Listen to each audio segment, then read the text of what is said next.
ಒಬ್ಬ ಹುಡುಗ ಆಟದಲ್ಲಿ ತನ್ನ ಹಸಿವು ಬಾಯಾರಿಕೆ ಎಲ್ಲವನ್ನೂ ಮರೆತು ಎದ್ದು ಬಿದ್ದು ಗಾಯ ಮಾಡಿಕೊಂಡಿದ್ದು ಮರೆತು ಹೇಗೆ ಆಟ ಆಡ್ತಾ ಇರ್ತಾನೋ ಹಾಗೆ ಬ್ರಹ್ಮಜ್ಞಾನಿ ಆದವನು ಮಿಕ್ಕದ್ದನ್ನು ಗಮನಿಸದೆ ಹಾಯಾಗಿ ಇರ್ತಾನೆ ಅಂತ ನಾವು ಲೋಕದಲ್ಲಿ ನೋಡುವಂಥ ಒಂದು ದೃಷ್ಟಾಂತವನ್ನು ಅವರು ಕೊಟ್ಟಿದ್ದಾರೆ.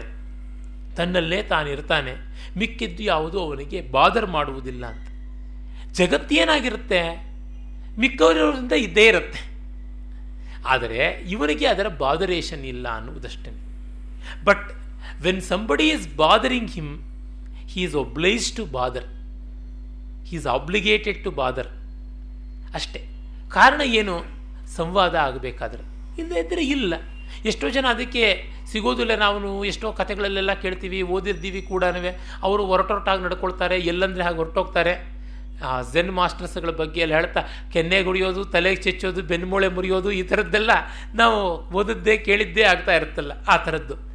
ಆದರೆ ಅದು ಇನ್ನೊಬ್ಬನಿಗೆ ಏನು ಪ್ರಯೋಜನವಾಗದೆ ಹೋಗಬಹುದು. ಆ ದೃಷ್ಟಿಯಿಂದ ಒಂದು ಶಿಸ್ತು ಬೇಕು. ವಿಮಾನಮಾಲಂಬ್ಯ ಶರೀರಮೇತತ್ ಭುನಕ್ತ್ಯಶೇಷಾನ್ ವಿಷಯಾನ್ ಉಪಸ್ಥಿತಾನ್ ಪರೇಚ್ಛಯ ಬಾಲವದಾತ್ಮವೇತ್ತ ಯೋವ್ಯಕ್ತ ಲಿಂಗೋ ಅನುಷಂಗ ಬಾಹ್ಯ ಅನುಶಕ್ತ ಬಾಹ್ಯ. ಒಂದು ದೊಡ್ಡ ವಿಮಾನ ಅಂದರೆ ಗೋಪುರಾಗ್ರ ಅಂತ, ಗೋಪುರಕ್ಕೆ ವಿಮಾನ ಅಂತ ಕರೀತಾರೆ. ಅದರ ಮೇಲೆ ಹತ್ತಿದ ವ್ಯಕ್ತಿಗೆ ಎಲ್ಲ ವಿಷಯಗಳು ಕೂಡ ಹೇಗೆ ಕಾಣಿಸ್ತಾ ಇರುತ್ತೆ ಆ ತರಹ ಪ್ರತಿಯೊಂದು ಅವನಿಗೆ ತೋರ್ತಾ ಇರುತ್ತೆ. ಅವನು ಯಾವುದರೊಳಗೂ ಇನ್ವಾಲ್ವ್ ಆಗಿ ಇರುವಂಥದ್ದಿಲ್ಲ. ಅವನಿಗೆ ಅವ್ಯಕ್ತ ಲಿಂಗ, ಯಾವ ಆಶ್ರಮದ ಲಾಂಛನಗಳು ಇಲ್ಲ, ಯಾವುದೂ ಇರುವುದಿಲ್ಲ ಅಂತ. ಬೇಕು ಅಂದರೆ ಇಟ್ಕೊಳ್ಬೋದು, ಏನು ತೊಂದರೆ ಇಲ್ಲ. If you are very good at expression without any makeup you can come to the dais. Swami ರಂಗನಾಥಾನಂದರು ರಾಮಕೃಷ್ಣಾಶ್ರಮದ ಅಧ್ಯಕ್ಷರಾಗಿದ್ದವರಲ್ಲ, ಲೋಕವಿಖ್ಯಾತರಾದಂಥ ವ್ಯಕ್ತಿಗಳವರು. ಅವರು ವಿದೇಶಗಳಿಗೆ ಅನೇಕ ಬಾರಿ ಹೋಗಬೇಕಾಗ್ತಿತ್ತು. ಅಲ್ಲೇ ಎಷ್ಟೋ ವರ್ಷ ಇದ್ದರೂ ಕೂಡ ಆಗ ಅಲ್ಲಿಯ ಶಿಷ್ಯವರ್ಗ, ಅಲ್ಲಿ ಬರೋರೆಲ್ಲ, ನೀವು ಇಲ್ಲಿ ಜನಕ್ಕೆ ಸ್ವಲ್ಪ ಅಪೀಲ್ ಆಗಬೇಕು ಅಂದರೆ ಸೂಟ್ ಹಾಕಿ, ಒಂದು ಡ್ರೆಸ್ ಎಲ್ಲ ಹಾಕಿ ಅಂತಂದಿರುತ್ತೆ. ಮಿಕ್ಕ ಕೆಲವರೆಲ್ಲ ರಾಮಕೃಷ್ಣ ಆರ್ಡರ್ನ ಸನ್ಯಾಸಿಗಳು ಆ ಥರದ್ದು ಬಳಸ್ತಾರೆ ಅಂತ. ಆಗ ಇವರು ಹೇಳಿದ್ರಂತೆ, ನಾನು ಈ ಮಾಮೂಲಿ ಕಾಷಾಯದ ಪಂಚೆ ಉತ್ತರೀಯದಲ್ಲಿಯೇ ಅಪೀಲ್ ಆಗ್ತೀನಿ ಅಂತ ಅನಿಸುತ್ತೆ, ಹಾಗೆ ಅಪೀಲ್ ಆಗದೆ ಇದ್ರೆ ಹಾಕೋಣ ನೋಡೋಣ ಅಂತಂದ್ರಂತೆ. ಇವ್ರ ಮಾತುಗಳು, ಇವ್ರ ವರ್ತನೆ ಕೇಳಿದ ಮೇಲೆ ಅವು ಯಾವುದು ಬೇಕಾಗಿಲ್ಲ, ಹಾಗೆ ಅಪೀಲ್ ಆಗುತ್ತೆ ಅಂತ. ನಮಗೆ ಶಕ್ತಿ ಕಡಿಮೆ ಇದ್ದಾಗ ಮಿಕ್ಕದ್ದೆಲ್ಲ ಬೇಕಾಗುತ್ತೆ, ಸಿಕ್ಕಾಪಟ್ಟೆ ಶಕ್ತಿ ಇದ್ದಾಗ ಇರುವುದಷ್ಟೇ ಸಾಕಾಗುತ್ತೆ. ನನ್ನ ಸ್ನೇಹಿತರು ಮಂಟಪ ಪ್ರಭಾಕರ್ ಉಪಾಧ್ಯಾಯರು ಹೇಳ್ತಿರ್ತಾರೆ, 2 ಗಂಟೆ ಕನ್ನಡಿ ಮುಂದೆ ಕೂತ್ಕೊಂಡು ತಿದ್ದಿ ತೀಡಿ ಮುಖಾಲಂಕಾರ ಮಾಡಿಕೊಂಡಿದ್ದೆ.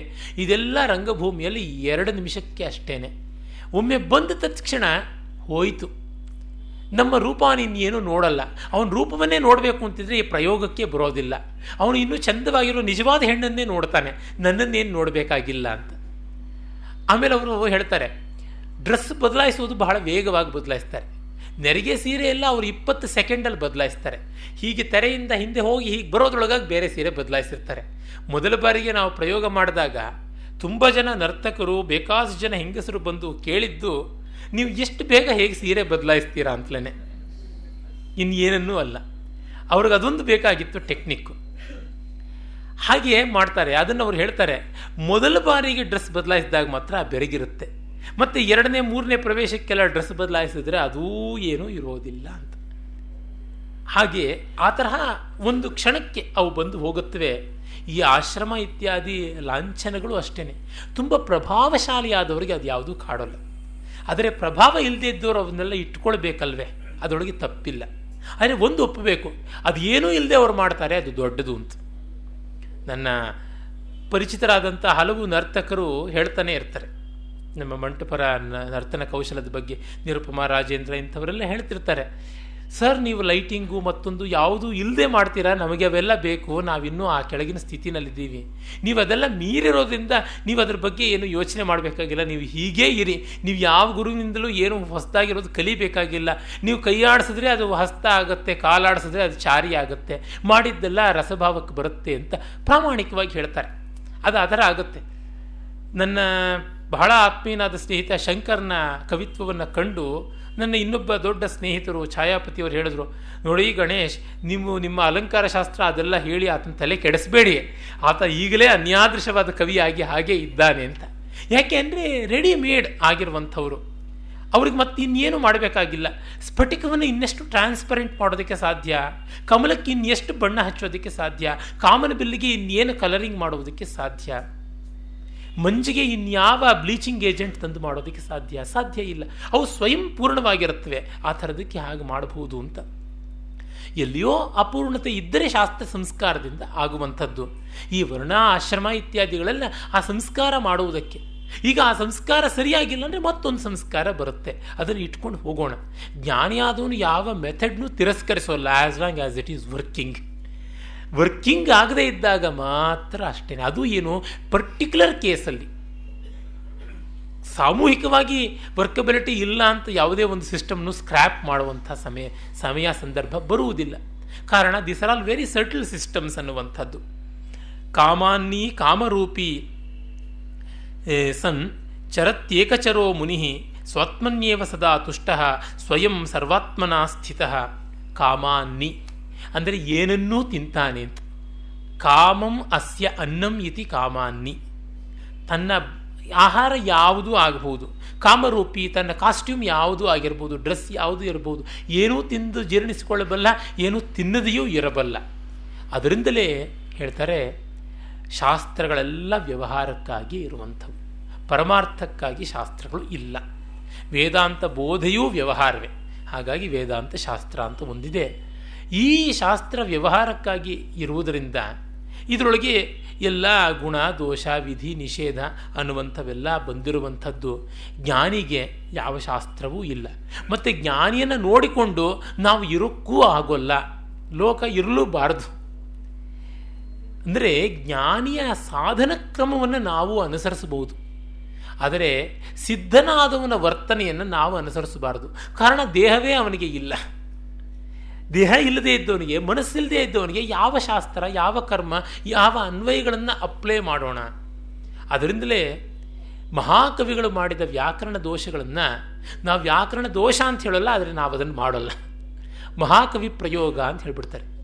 ಕಾಳಿದಾಸ ಒಂದು ಕಡೆ ಕುಮಾರ ಸಂಭವದಲ್ಲಿ ತ್ರಯಂಬಕಂ ಸಂಯಮಿನಂ ದದರ್ಶ ಅಂತಾನೆ, ಇನ್ನೊಂದು ಕಡೆ ರಘುವಂಶದಲ್ಲಿ ತಂಪಾತ ಎನ್ ಪ್ರಥಮ ಮಾಸ ಪಪಾತ ಪಶ್ಚಾತ್ ಅಂತ ಹೇಳ್ತಾನೆ, ಇನ್ನೊಂದು ಕಡೆ ವಿಶ್ರಾಮೋ ಲಭತಾಂ ಅಂತ ಒಂದು ಮಾತು ಶಾಕುಂತಲದಲ್ಲಿ ಎರಡನೇ ಅಂಕದಲ್ಲಿ ಬಳಸ್ತಾನೆ. ವಿಶ್ರಮ ಅಂತ ಹೇಳಬೇಕು, ವಿಶ್ರಾಮ ಅಲ್ಲ. ತಂಪಾತಯನ್ ಪ್ರಥಮತಶ್ಚ ಪಪಾತ ಪಶ್ಚಾತ್ ಅಂತ ಹೇಳಬೇಕು, ತಂಪಾತಯನ್ ಪ್ರಥಮ ಮಾಸ ಪಪಾತ ಪಶ್ಚಾತ್ ಅಂತ ಹೇಳಬಾರ್ದು. ತ್ರಯಂಬಕಂ ಸಂಯಮಿನಂ ಅಂತ ಹೇಳಬಾರ್ದು, ತ್ರ್ಯಂಬಕಂ ಸಂಯಮಿನಂ ಅಂತ ಹೇಳಬೇಕು. ಯಾಕೆ ಹೀಗೆ ಹೇಳ್ದ? ನಾವು ಕೇಳೋದಲ್ಲ. ಅವನು ಮಹಾಕವಿ, ಅವನು ಮಾಡಿದ್ದನ್ನು ನಾವು ತಪ್ಪಲ್ಲ ಅಂತ ಅನ್ನಬೇಕೇ ಹೊರತುನುವೆ ಅದನ್ನು ನಾವು ಸರಿ ಅಂತ ತಗೋಬಾರ್ದು ಅಷ್ಟೇ. ಶಿವ ವಿಷ ಕುಡ್ದ ಅಂತ ನಾವು ಕುಡಿದ್ರೆ ಆಗುವಂಥದ್ದಲ್ಲ. ಇದು ಸಾಧಕನಿಗಿರಬೇಕಾದ ಯತ್ತೆ, ಮರ್ಯಾದೆ, ಈ ಒಂದು ಯೋಗ್ಯತೆಯಲ್ಲಿ ಇರಬೇಕಾಗುತ್ತೆ. ಅಂದರೆ ನಮ್ರತೆ ಮೊದಲು ಬೇಕಲ್ವ. ಶಮದಮಾದಿಗಳಲ್ಲಿ ಅವೆಲ್ಲ ಬಂದು ಸೇರಿಕೊಳ್ಳುತ್ತೆ. ಅವನು ಹಾಗಿರ್ತಾನೆ. ಸದಾಶಿವ ಬ್ರಹ್ಮೇಂದ್ರರಿದ್ದಂತೆ ಯಾವುದೋ ಒಂದು ಆಹಾರ ಅವ್ರ ಬಾಯಿಗೆ ಬಂದು ಬೀಳ್ತಾ ಇತ್ತಂತೆ ಅಷ್ಟೆ, ಅವ್ರು ಹೋಗಿ ತಿಂತಾ ಇದ್ದಿದ್ದಲ್ಲ. ಸ್ವಾತ್ಮನ್ಯೇವ ಸದಾ ತುಷ್ಟಃ ಸ್ವಯಂ ಸರ್ವಾತ್ಮನಾ ಸ್ಥಿತಃ ಅಷ್ಟೇ.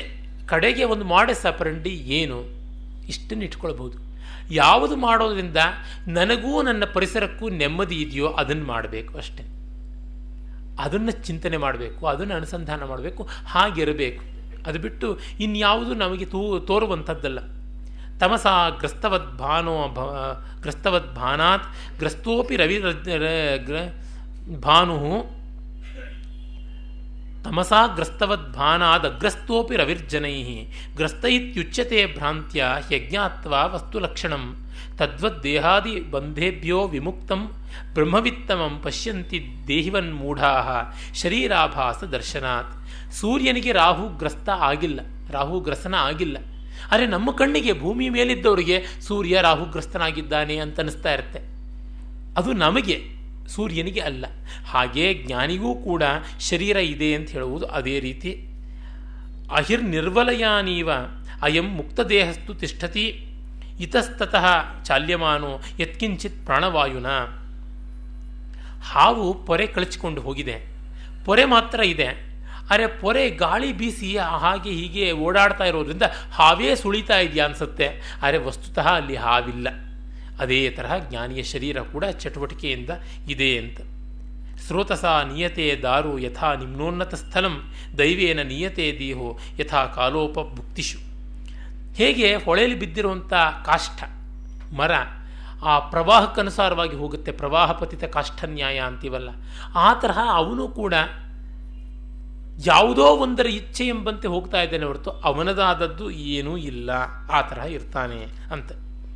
ಶೈಲೂಷೋ ವೇಷ ಸದ್ಭಾವ ಭಾವಯೋಶ್ಚ ಯಥಾ ಪುಮಾನ್ ತಥೈವ ಬ್ರಹ್ಮವಿಚ್ಛ್ರೇಷ್ಠ ಸದಾ ಬ್ರಹ್ಮೈವ ನಾಪರಃ. ನಟ ವೇಷ ಇರಲಿ ಇಲ್ಲದೇ ಇರಲಿ ನಿಜವಾಗಿ ಅದೇ ವ್ಯಕ್ತಿಯೋ ಹಾಗೆ ಬ್ರಹ್ಮವಿಚ್ಛ್ರೇಷ್ಠನಾದವನು ಯಾವಾಗಲೂ ಬ್ರಹ್ಮವೇ. ದೇಹ ಇದ್ದಾಗಲೂ ಬ್ರಹ್ಮ, ದೇಹ ಇಲ್ಲದೇ ಇದ್ದಾಗಲೂ ಬ್ರಹ್ಮವೇ ಅನ್ನುವಂಥ ಮಾತನ್ನು ಹೇಳ್ತಾರೆ.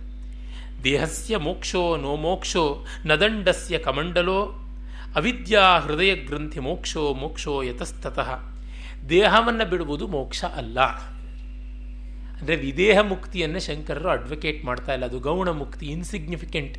ಜೀವನ್ಮುಕ್ತಿಯೇ ನಿಜವಾದದ್ದು. ದಂಡ ಅಥವಾ ಕಮಂಡಲವನ್ನು ತ್ಯಾಗ ಮಾಡೋದು ಮೋಕ್ಷ ಅಲ್ಲ. ಹೀಗಾಗಿ ಅವಿದ್ಯಾ ಹೃದಯ ಗ್ರಂಥಿಯ ಮೋಕ್ಷವೇ ಮೋಕ್ಷ ಅನ್ನುವಂಥ ಮಾತನ್ನು ಸ್ಪಷ್ಟವಾಗಿ ಹೇಳ್ತಾರೆ. ಕುಲ್ಯಾಯ ಮಥ ನದ್ಯಾಂ ವಾ ಶಿವಕ್ಷೇತ್ರೇಪಿ ಚತ್ವರೆ ಪರ್ಣಂ ಪತತಿ ಚೇತ್ತೇನ ತರೋಹ್ ಕಿಂನ ಶುಭಾಶುಭಂ. ಒಂದು ಮರದ ಎಲೆ ದೇವಸ್ಥಾನದೊಳಗೆ ಬಿದ್ದರೆ ಪುಣ್ಯವ, ಚರಂಡಿ ಒಳಗೆ ಬಿದ್ದರೆ ಪಾಪವ, ಏನೂ ಆ ಮರಕ್ಕಿಲ್ಲ. ಹಾಗೆ ಅವನ ದೇಹ ಎಲ್ಲಿ ಹೋದರೂ ಒಂದೇ, ಎಲ್ಲಿದ್ದರೂ ಒಂದೇ, ಯಾವುದೂ ಇಲ್ಲ ಅನ್ನುವಂಥ ಮಾತು ಹೇಳ್ತಾನೆ. ಪಾಷಾಣ ವೃಕ್ಷ ತೃಣಧಾನ್ಯ ಕಡಂಗರಾದ್ಯ. ಕಡಂಗರ ಅಂದರೆ ಈ ಹೊಟ್ಟು, ಈ ಥರದ್ದು. ದಗ್ಧಾ ಭವಂತಿ ಮೃದೇವ ಯಥಾ ತಥೈವ ದೇಹೇಂದ್ರಿಯಾಸುಮನ ಆದಿ ಸಮಸ್ತ ದೃಶ್ಯಂ ಜ್ಞಾನಾಗ್ನಿದಗ್ಧಮುಪಯಾತಿ ಪರಾತ್ಮಭಾವಂ. ಕಲ್ಲು, ಮರ, ಕಾಳು, ಧಾನ್ಯ ಇದೆ, ಮತ್ತು ಧೂಳು, ಹೊಟ್ಟು ಇವೆಲ್ಲ ಕೂಡ ಸುಟ್ಟರೆ ಬೂದಿನೇ ಆಗುವಂಥದ್ದು. ಅಂದರೆ ಬೆಂಕಿಗೆ ಬಿದ್ದ ಮೇಲೆ ಸುಟ್ಟಿದ್ದು ಎಲ್ಲ ಬೂದಿಯೇ ಆಗುತ್ತೆ. ಅದೇ ರೀತಿ ಜ್ಞಾನಾಗ್ನಿಯಿಂದ ದೇಹ, ಮನಸ್ಸು, ಪ್ರಾಣ, ಇಂದ್ರಿಯ ಎಲ್ಲ ಸುಟ್ಟೋಗಿದೆ, ಅವನಿಗೇನೂ ಇಲ್ಲ. ದಗ್ಧಪಟನ್ಯಾಯ, ಅವುಗಳ ಶ್ಯಾಡೋಯಿಂದ ಮಾತ್ರ ಅವಿದೆ ಅಷ್ಟೇ, ಇದು ಮತ್ತಿನ್ಯಾವುದೂ ಇಲ್ಲ ಅಂಥೇಳಿ. ಇದು ಇನ್ನೊಂದು ಪ್ರಸಿದ್ಧವಾದ ಶ್ಲೋಕ. ಇದು ಮಾಂಡೂಕ್ಯ ಕಾರಿಕೆಯಲ್ಲಿ ಬರುತ್ತೆ. ನ ನಿರೋಧೋ ನಚೋತ್ಪತ್ತಿ ನ ಬದ್ಧೋ ನಚ ಸಾಧಕ ನ ಮುಮುಕ್ಷುರ್ನ ವೈ ಮುಕ್ತ ಇತ್ಯೇಷ ಪರಮಾರ್ಥತ. ತಡೆ ಅನ್ನೋದಿಲ್ಲ, ಉತ್ಪತ್ತಿ ಅನ್ನೋದಿಲ್ಲ, ಬಂಧನ ಅನ್ನೋದಿಲ್ಲ, ಮೋಕ್ಷದ ಸಾಧನ ಅನ್ನೋದಿಲ್ಲ, ಮುಮುಕ್ಷು ಅನ್ನೋದಿಲ್ಲ, ಮುಕ್ತ ಅನ್ನೋದು ಇಲ್ಲ. ಇದೇ ಪರಮಾರ್ಥ ಅಂತ ಈ ಶ್ಲೋಕ ಹೇಳಿಬಿಟ್ರೆ ಯಾರಿಗೇನು ಗೊತ್ತಾಗುತ್ತೆ? ಅದಕ್ಕಾಗಿ ಇಷ್ಟೆಲ್ಲ ಮಾಡಿತ್ತು. ಅದರಿಂದಲೇ ಶಾಸ್ತ್ರ ಇರೋದು ಕಡೆಗೆ ಶಾಸ್ತ್ರವನ್ನು ತಿರಸ್ಕರಿಸೋದಕ್ಕೆ ಅಂತ. ಅದು ಯಾವಾಗ ಶಾಸ್ತ್ರವನ್ನು ಓದಿದ ಮೇಲೆ, ಅದಕ್ಕೆ ಮುಂಚೆನೇ ತಿರಸ್ಕರಿಸಿಬಿಟ್ರೆ. ಕುವೆಂಪುರು ಒಂದು ಕಡೆ ಹೇಳ್ತಾರೆ, ಕವಿಗೆ ಕರ್ಣಂ ಪ್ರಮಾಣಂ ವ್ಯಾಕರಣ ಮಲ್ತು ವ್ಯಾಕರಣ ಮೇಕೆಂಬೆಯೇ ಮರೆಯುವುದಕ್ಕೆ ಕಲ್ತು ಅಂತ. ಆದರೆ ಮರೆಯೋದು ಯಾವಾಗ? ಕಲ್ತ ಮೇಲೆ ತಾನೆ. ಕಲಿಯೋಕ್ಕೆ ಮುಂಚೆ ಮರೆಯೋದು ಹೇಗೆ? ಸರ್ಕಲ್ನ ಬಿಗಿನಿಂಗ್ ಆ್ಯಂಡ್ ಎಂಡ್ ಪಾಯಿಂಟ್ ಒಂದೇ ಅಂತ ಮಾತ್ರಕ್ಕೆ ಆ ಪ್ರೋಸೆಸ್ ಆಫ್ ಡೆವಲಪ್ಮೆಂಟ್ ಆಗಿದೆ ಸರ್ಕಲ್ದು, ಅದು ಇಲ್ಲ ಅಂತ ಅನ್ನೋದಕ್ಕೆ ಸಾಧ್ಯವ? ಹಾಗಾಗಿ ಈ ಒಂದು ಸಾಧನ ಮಾರ್ಗ, ಸಾಧನ ವ್ಯವಸ್ಥೆ ಅನ್ನೋದು ಇದ್ದದ್ದೇ. ಇಲ್ಲದೇ ಆಗಿದೆ ಅಂದರೆ ಅವರು ಎಕ್ಸೆಪ್ಷನ್ನು. ಶ್ರುತಿ ಇಟ್ಕೊಳ್ಳದೇನೆ ಚೆನ್ನಾಗಿ ಹಾಡ್ತಾರೆ ಅಂದರೆ, ನೋಡಿಪ್ಪ ನಿಮಗೋಸ್ಕರ ತಂಬೂರಿ ಇಲ್ಲ, ದಯಮಾಡಿ ಶ್ರುತಿಬದ್ಧವಾಗಿ ಹಾಡೋದಕ್ಕೆ ನಮ್ಮಂಥ ಪಾಮರರು ಪ್ರಯತ್ನ ಪಡ್ತಾ ಇದ್ದೀವಿ, ಅವರಿಗೆಲ್ಲ ತಂಬೂರಿ ಎಸೀರಿ ಅಂತ ಮಾತ್ರ ಹೇಳಬೇಡಿ ಅಂತ. ಈಗ ಜಿಡ್ಡು ಕೃಷ್ಣಮೂರ್ತಿಯವರು throw your Veda, throw your Ramayana ಅಂತೆಲ್ಲ ಹೇಳಿದ್ದಾರೆ. ನಿಜವೇ, ಕಡೆಗೆ ಅದೇ ಮಾತು. ಅದನ್ನು ಮೊದಲೇ ಹೇಳಿಬಿಟ್ರೆ ಕೊನೆ ತುತ್ತನ್ನು ಮೊದಲೇ ತಿಂತೀನಿ ಅಂತ ಹಠ ಮಾಡಿದ ಒಂಥರ ಆಗುತ್ತೆ. ಒಂದೇ ತುತ್ತಿಗೆ ಹೊಟ್ಟೆ ತುಂಬುದು ಅವನು ಬೇಕಾದರೆ ಹೇಳ್ಬೋದು, ಹೊಟ್ಟೆ ತುಂಬಿಯೇ ಇರತಕ್ಕಂಥವ್ನು ಹೇಳ್ಬೋದು. ಅರೆ ಹಾಸಿದವನು ಇದನ್ನು ಹೇಳೋದಕ್ಕೆ ಸಾಧ್ಯವ? ಭಿಕ್ಷೆ ಎತ್ತೋಕೆ ಬಂದಿದ್ದರಿಂದಲೇ ಗೊತ್ತಿಲ್ವಾ ಅವನು ಹಸಿದಿದ್ದಾನೆ ಅಂತ? ಪ್ರಶ್ನೆ ಕೇಳೋದ್ರಿಂದಲೇ ಅವನು ಜಿಜ್ಞಾಸು ಅಂತ ಗೊತ್ತಾಗುತ್ತಲ್ಲ. ಅವನಿಗೆ ಅವನ ಅಧಿಕಾರವನ್ನು ನೋಡಿಕೊಂಡು ಹೇಳಬೇಕು, ಇಲ್ಲದೇ ನಾನೇನು ಉತ್ತರ ಹೇಳೋಲ್ಲ ಹೋಗು ಅಂತ ಅನ್ನಬೇಕಾಗತ್ತೆ. ಹೀಗಾಗಿ ಶಾಸ್ತ್ರ ನಿರಾಕರಣೆಯ ಪ್ರಯತ್ನ, ಲೋಕ ನಿರಾಕರಣೆಯ ಪ್ರಯತ್ನವನ್ನು ಜ್ಞಾನಿ ಆದವನು ಅಜ್ಞಾನಿಗಳ ದೃಷ್ಟಿಯಿಂದ ಮಾಡಬಾರದು. ನ ಬುದ್ಧಿಭೇದಂ ಜನಿಯತ್ ಅಂತ ಹೇಳಿದ ಕೃಷ್ಣನೇ ನಾನವಾಪ್ತವ್ಯಂ ಆಪ್ತವ್ಯಂ ನಮೇ ಕಿಂಚನ ವಿದ್ಯತೆ ಅಂತ ಹೇಳ್ತಾನಲ್ಲ. ನನಗೆ ಕೊಡಬೇಕಾದದ್ದು ಏನೂ ಇಲ್ಲ, ಪಡ್ಕೊಳ್ಬೇಕಾದದ್ದು ಏನೂ ಇಲ್ಲ, ಆದರೂ ಕೂಡ ನಾನು ಮಾಡ್ತಾನೇ ಇದ್ದೀನಿ. ಯಾಕೆ? ಲೋಕಸಂಗ್ರಹ ರೂಪವಾಗಿ ಮಾಡ್ತಾ ಇದ್ದೀನಿ, ಮಿಕ್ಕವರಿಗೆ ಒಂದು ವ್ಯವಸ್ಥೆ ಆಗಬೇಕು ಅನ್ನೋದು ನಾವು ನೋಡಿದ್ದೀವಿ ಅಂತ. ಈ ಕಾರುಣ್ಯ ಅದನ್ನು ಬೌದ್ಧರಲ್ಲಿ ಬೋಧಿಸತ್ವ ಪ್ರಜ್ಞೆ ಅಂತ ಕರೀತಾರೆ. ಮುಕ್ತನಾದ ಮೇಲೆ ಆರೋಪ ಮಾಡಿಕೊಂಡು ಬಂದ ನಾನು ಇರ್ತೀನಿ ಅಂತ ಹೇಳ್ಬಿಟ್ಟಿದ್ದೇವೆ. ಮೇಷ್ಟ್ರಾದವನು ಎಷ್ಟು ಸರ್ತಿ ಈ ಪಾಠ ಹೇಳ್ತಾನೆ, ಅವನಿಗೇನು ಗೊತ್ತಿಲ್ವಾ? ಪ್ರತಿ ಬಾರಿಯೂ ಹೊಸದು ಅನ್ನುವಂತೆ ಆ ಪಾಠ ಇಂಟ್ರೊಡ್ಯೂಸ್ ಮಾಡಬೇಕಲ್ಲ. 1000 ಬಾರಿ ಹೇಳಿ ಹೇಳಿ ಹಳತಾಗಿದ್ದರೂ ಕೂಡ ಮತ್ತೆ ಮತ್ತೆ ಸಾಪಾಸ ಕಲಿಸ್ಬೇಕಲ್ಲ. ಹಿರಿಯಣ್ಣನವರು ತಮ್ಮ ಬರವಣಿಗೆಯಲ್ಲಿ ಹೇಳ್ತಾರೆ, it is the 2 concepts, twin concepts of jivan mukti and Bodhisattva prajna, they rule the ethos of Indian philosophy ಅಂತ. ನಿಜವಾಗಿ ಜೀವನ್ಮುಕ್ತ ಬೋಧಿಸತ್ವ ಅದು ಎರಡೂ ಕೂಡ ಬಹಳ ಮುಖ್ಯವಾದದ್ದು. ಎಲ್ಲರನ್ನ ಜೀವನ್ಮುಕ್ತರನ್ನಾಗಿ ಮಾಡದೇ ಇದ್ದರೂ ಕೂಡ ಬದುಕಿನಲ್ಲಿ ಒಂದು ಸ್ವಲ್ಪ ಮೇಲೆ ಬಂದವರನ್ನಾಗಿ ಮಾಡ್ತಾನಲ್ಲ. ಒಂದು ಸ್ವಲ್ಪ ಈ ಮಿನಿಮಮ್ ಏನು ಬೇಕಾಗಿರುವಂಥದ್ದು ಫುಡ್, ಶೆಲ್ಟರ್, ಕ್ಲೋತಿಂಗ್, ರಿಕ್ರಿಯೇಷನ್ ಆ ಥರದ್ದನ್ನಾದರೂ ಕೊಡುವಂತೆ ಆಗುತ್ತಲ್ಲ, ಅದು ತುಂಬ ಮುಖ್ಯವಾದದ್ದು. ರಮಣ ಮಹರ್ಷಿಗಳು ಅವರ ಆಶ್ರಮದ ಅಂತ ಏನೋ ಅವ್ರಿಗೆ ಇರಲಿಲ್ಲವಾದರೂ ಅವರಲ್ಲಿ ಹೋಗಿ ಚಾಕರಿ ಮಾಡೋರು, ತರಕಾರಿ ಹೆಚ್ಚೋದು, ಎಂಜಲ್ ಎಲೆ ಎತ್ತೋದು, ಎಲೆ ಹಚ್ಚೋದು, ನೀರು ತುಂಬೋದು, ಏನಾದರೂ ಒಂದು ಮಾಡ್ತಾಯಿದ್ರು. ಅದು ಬೇಕೇ ಬೇಕಾಗತ್ತೆ, ಅದಿಲ್ಲದೆ ಸಾಧ್ಯ ಇಲ್ಲ. ಹಾಗಾಗಿ ಬ್ರಹ್ಮಜ್ಞಾನಿ ಅಂತ ಅವನಿಗೇನು ಕ್ವಾಲಿಫಿಕೇಷನ್ನು? ಜ್ಞಾನ ಒಂದೇ, ಇನ್ಯಾವುದೂ ಅಲ್ಲ. ಮಿಕ್ಕೆಲ್ಲದರೊಳಗೂ ನಮ್ಮಂತಿರ್ತಾರೆ. ಶೋಕ ಮೋಹ ಒಂದಿರೋಲ್ಲ ಅನ್ನೋದು ಬಿಟ್ಟರೆ ಇನ್ನೆಲ್ಲ ನಮ್ಮಂತಿಯೇ, ಮತ್ತೊಂದಿಲ್ಲ. ಅದು ದೇಹದ್ದು ನಡೀತಾ ಇರುವಂಥದ್ದು. ಅದನ್ನು ನಾವು ಗಮನಿಸ್ಕೊಳ್ಬೇಕಾಗುತ್ತೆ. ಇಲ್ಲದೇ ಇದ್ದರೆ ರಸ ರಸ ರಸ ಅಂತ ಎಷ್ಟು ಹೇಳಿದ್ರೂ ರಸ ಬರೋಲ್ಲ, ಬಾಯಿ ಒಣಗುತ್ತೆ ಅಷ್ಟೇ. ಆ ಥರ ಆಗಿಬಿಡುತ್ತೆ. ಈಗ ನೋಡಿ, ನಮಗೆ ರಾಮಾಯಣದ ಕಥೆನ ಹೇಳಿಬಿಟ್ರೆ ರಾಮಾಯಣದ ಸ್ವಾರಸ್ಯ ಬಂದ್ಬಿಡುತ್ತಾ? ಏನಿಲ್ಲಪ್ಪ, ರಾಮ ಅಂತ ಇದ್ದ, ದಶರಥನ ಮಗ ಅವನು. ತಂದೆ ಸವತಿ ತನ್ನ ಕಿರಿ ಹೆಂಡತಿ ಕಾಟಕ್ಕೋಸ್ಕರವಾಗಿ ವರ ಕೊಟ್ಬಿಟ್ಟ. ಇವನು ಕಾಡಿಗೆ ಹೋಗ್ಬಿಟ್ಟ. ಕಾಡಲ್ಲಿ ಹೆಂಡತಿನ ಅಪಹರಣ ಮಾಡಿಬಿಟ್ಟ ರಾವಣ.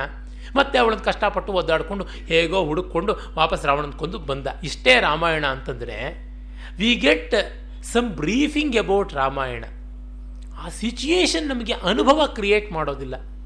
ಪ್ಯಾರಫ್ರೈಸ್ ಮಾಡಿದ್ರೆ ಅನುಭವ ಬಂತ. ಸಂಗೀತವನ್ನು ಏನೂ ಇಲ್ಲ, ಮಂದಿರದಿಂದ ಶುರು ಮಾಡಿದ್ರು, ಮಧ್ಯದಲ್ಲಿ ತಾರಕ್ಕೆ ಹೋದರು, ಮಧ್ಯೆ ಮಧ್ಯೆ ಒಂದಷ್ಟು ಆಲಾಪನೆ ಮಾಡಿದ್ರು, ಒಂದಿಷ್ಟು ಸ್ವರಗಳನ್ನು ಹಾಕಿದ್ರು ಅಂತಂದರೆ ಆಯಿತು, ಇದೇನು ಸಂಗೀತವ ನಮಗೆ ಅಂತ. ಹೀಗಾಗಿ ಅನುಭವವನ್ನು ಎಟಕಿಸಿ ಕೊಡೋದಕ್ಕೆ ಪ್ರಕ್ರಿಯೆ ಅನಿವಾರ್ಯವಾದದ್ದು. ಆ ಪ್ರಕ್ರಿಯೆ ಕಡೆಗೆ ತಿರಸ್ಕರಿಸೋದಕ್ಕೇನೆ. ಕಾವ್ಯವನ್ನೆಲ್ಲ ಓದಿದ ಮೇಲೆ ಆ ಆಸ್ವಾದ ಮಾಡುವಾಗ ಶಬ್ದವೃತ್ತಿಗಳು ತಾನಾಗಿ ಹಿಂಗಿ ಹೋಗ್ತಾ ಇರ್ತವಲ್ಲ. ಹಿಂಗೆ ಹೋಗದೇ ಇದ್ದರೆ ಹೇಗೆ? ಬಂದ ಷಡ್ಜ ಸಾ ಅನ್ನೋದೇ ಇದ್ದರೆ ನೀ ಅನ್ನೋದಕ್ಕೆ ದಾರಿಯಲ್ಲಿ ಅದು ಬಿದ್ದು ಸತ್ತೋಗ್ಬಿಡ್ಬೇಕು, ಸತ್ತೋಗುತ್ತೆ. ಆಮೇಲೆ ತಾನೇ ನಮಗೆ ಸಿಗುವಂಥದ್ದು. ಇದನ್ನು ನಾವು ನೋಡಬೇಕಾಗತ್ತೆ. ಮತ್ತೆ ಹೇಳ್ತಾರೆ ಗ್ರಂಥದ ಪ್ರಶಂಸಾ ರೂಪದಲ್ಲಿ ಕಡೆಗೆ, ಹಿತಮಿಮಂ ಉಪದೇಶಂ ಆದ್ರಿಯಂತಾಂ ವಿಹಿತ ನಿರಸ್ತ ಸಮಸ್ತ ಚಿತ್ತದೋಷಾ ಭವಸುಖ ವಿರತಾ ಪ್ರಶಾಂತ ಚಿತ್ತಾ ಶ್ರುತಿರಸಿಕಾ ಯತಯೋ ಮುಮುಕ್ಷವೋ ಯೇ.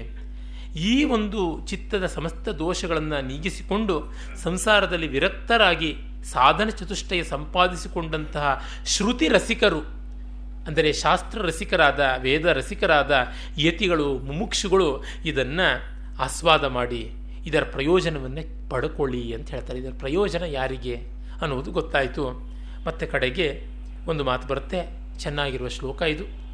ಸಂಸಾರಧ್ವನಿ ತಾಪಭಾನು ಕಿರಣ ಪ್ರೋದ್ಭೂತ ದಾಹವ್ಯಥಾ ಖಿನ್ನಾನಾಂ ಜಲಕಾಂಕ್ಷಯ ಮರುಭುವಿ ಭ್ರಾಂತ್ಯಾ ಪರಿಭ್ರಾಮ್ಯತಾಂ ಹತ್ಯಾಸನ್ನ ಸುಧಾಂಬುದಿಂ ಸುಖಕರಂ ಬ್ರಹ್ಮಾದ್ವಯಂ ದರ್ಶಯಂತೀ ಯೇಷಾ ಶಂಕರ ಭಾರತಿ ವಿಜಯತೆ ನಿರ್ವಾಣ ಸಂದಾಯಿನಿ ಅಂತ.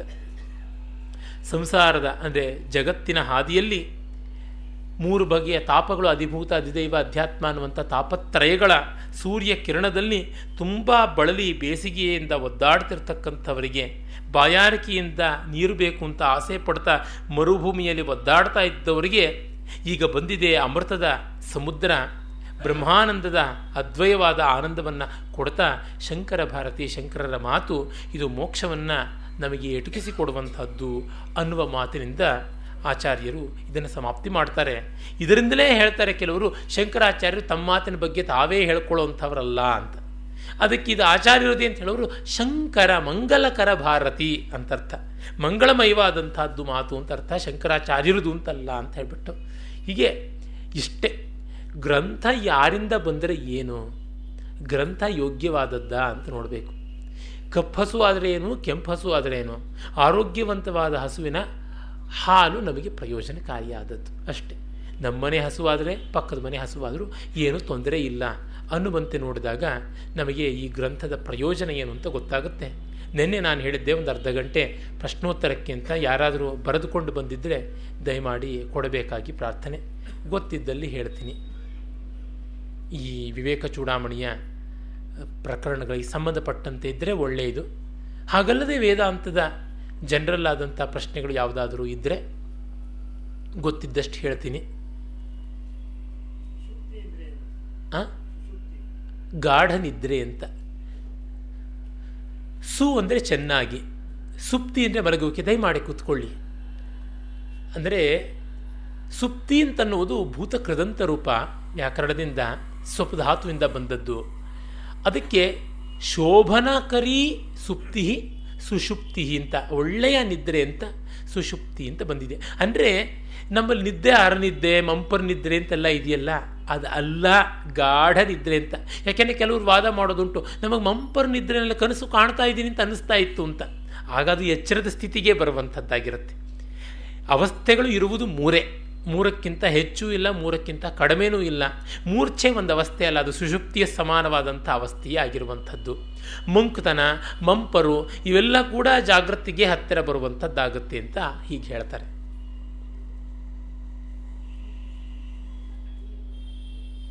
ನಮ್ಮ ರಾಮು ಅವರು ಒಂದು ಪ್ರಶ್ನೆ ಕೇಳಿದ್ರು. ಆ ಪ್ರಶ್ನೆ ನಾನು ನೇರವಾಗಿ ಇದಕ್ಕೆ ಸಂಬಂಧಪಡಲಾರದೆ ಹೋಗುತ್ತೆ ಅಂತ ಹೇಳಿದೆ. ದಯಮಾಡಿ ಅವರು ಕೇಳಿದ್ರೆ ಅವರ ಪ್ರಶ್ನೆನ, ಏಕೆಂದರೆ ಜನ ಹಿಂಜರಿತಾ ಇದ್ದಾರೆ. ಒಂದು ಎಲ್ಲ ಸಂದೇಹಗಳು ನಿವಾರಣೆಯಾಗಿದ್ದರೆ ಪರಮ ಸಂತೋಷ. ಹಾಗಲ್ಲವಾದರೆ ನನಗೆ ಬಗ್ಗೆನೇ ನನಗೆ ಮಹಾಮಂಗಳಾರತಿ ಆದಂಗೆ ಆಗುತ್ತೆ. ನಾನು ಪ್ರಶ್ನೆ ಕೇಳಿದ್ದು ಮೌಲ್ಯ ಮೀಮಾಂಸೆಯಲ್ಲಿ ಸತ್ಯದ ವಿಚಾರದಲ್ಲಿ, ಧರ್ಮದ ವಿಚಾರದಲ್ಲಿ ಗೊಂದಲ ಉಂಟಾದಾಗ ಯಾವುದನ್ನು ಆದ್ಯತೆ ಕೊಟ್ಟು ನಾವು ವ್ಯವಹರಿಸಬೇಕಾಗ್ತದೆ.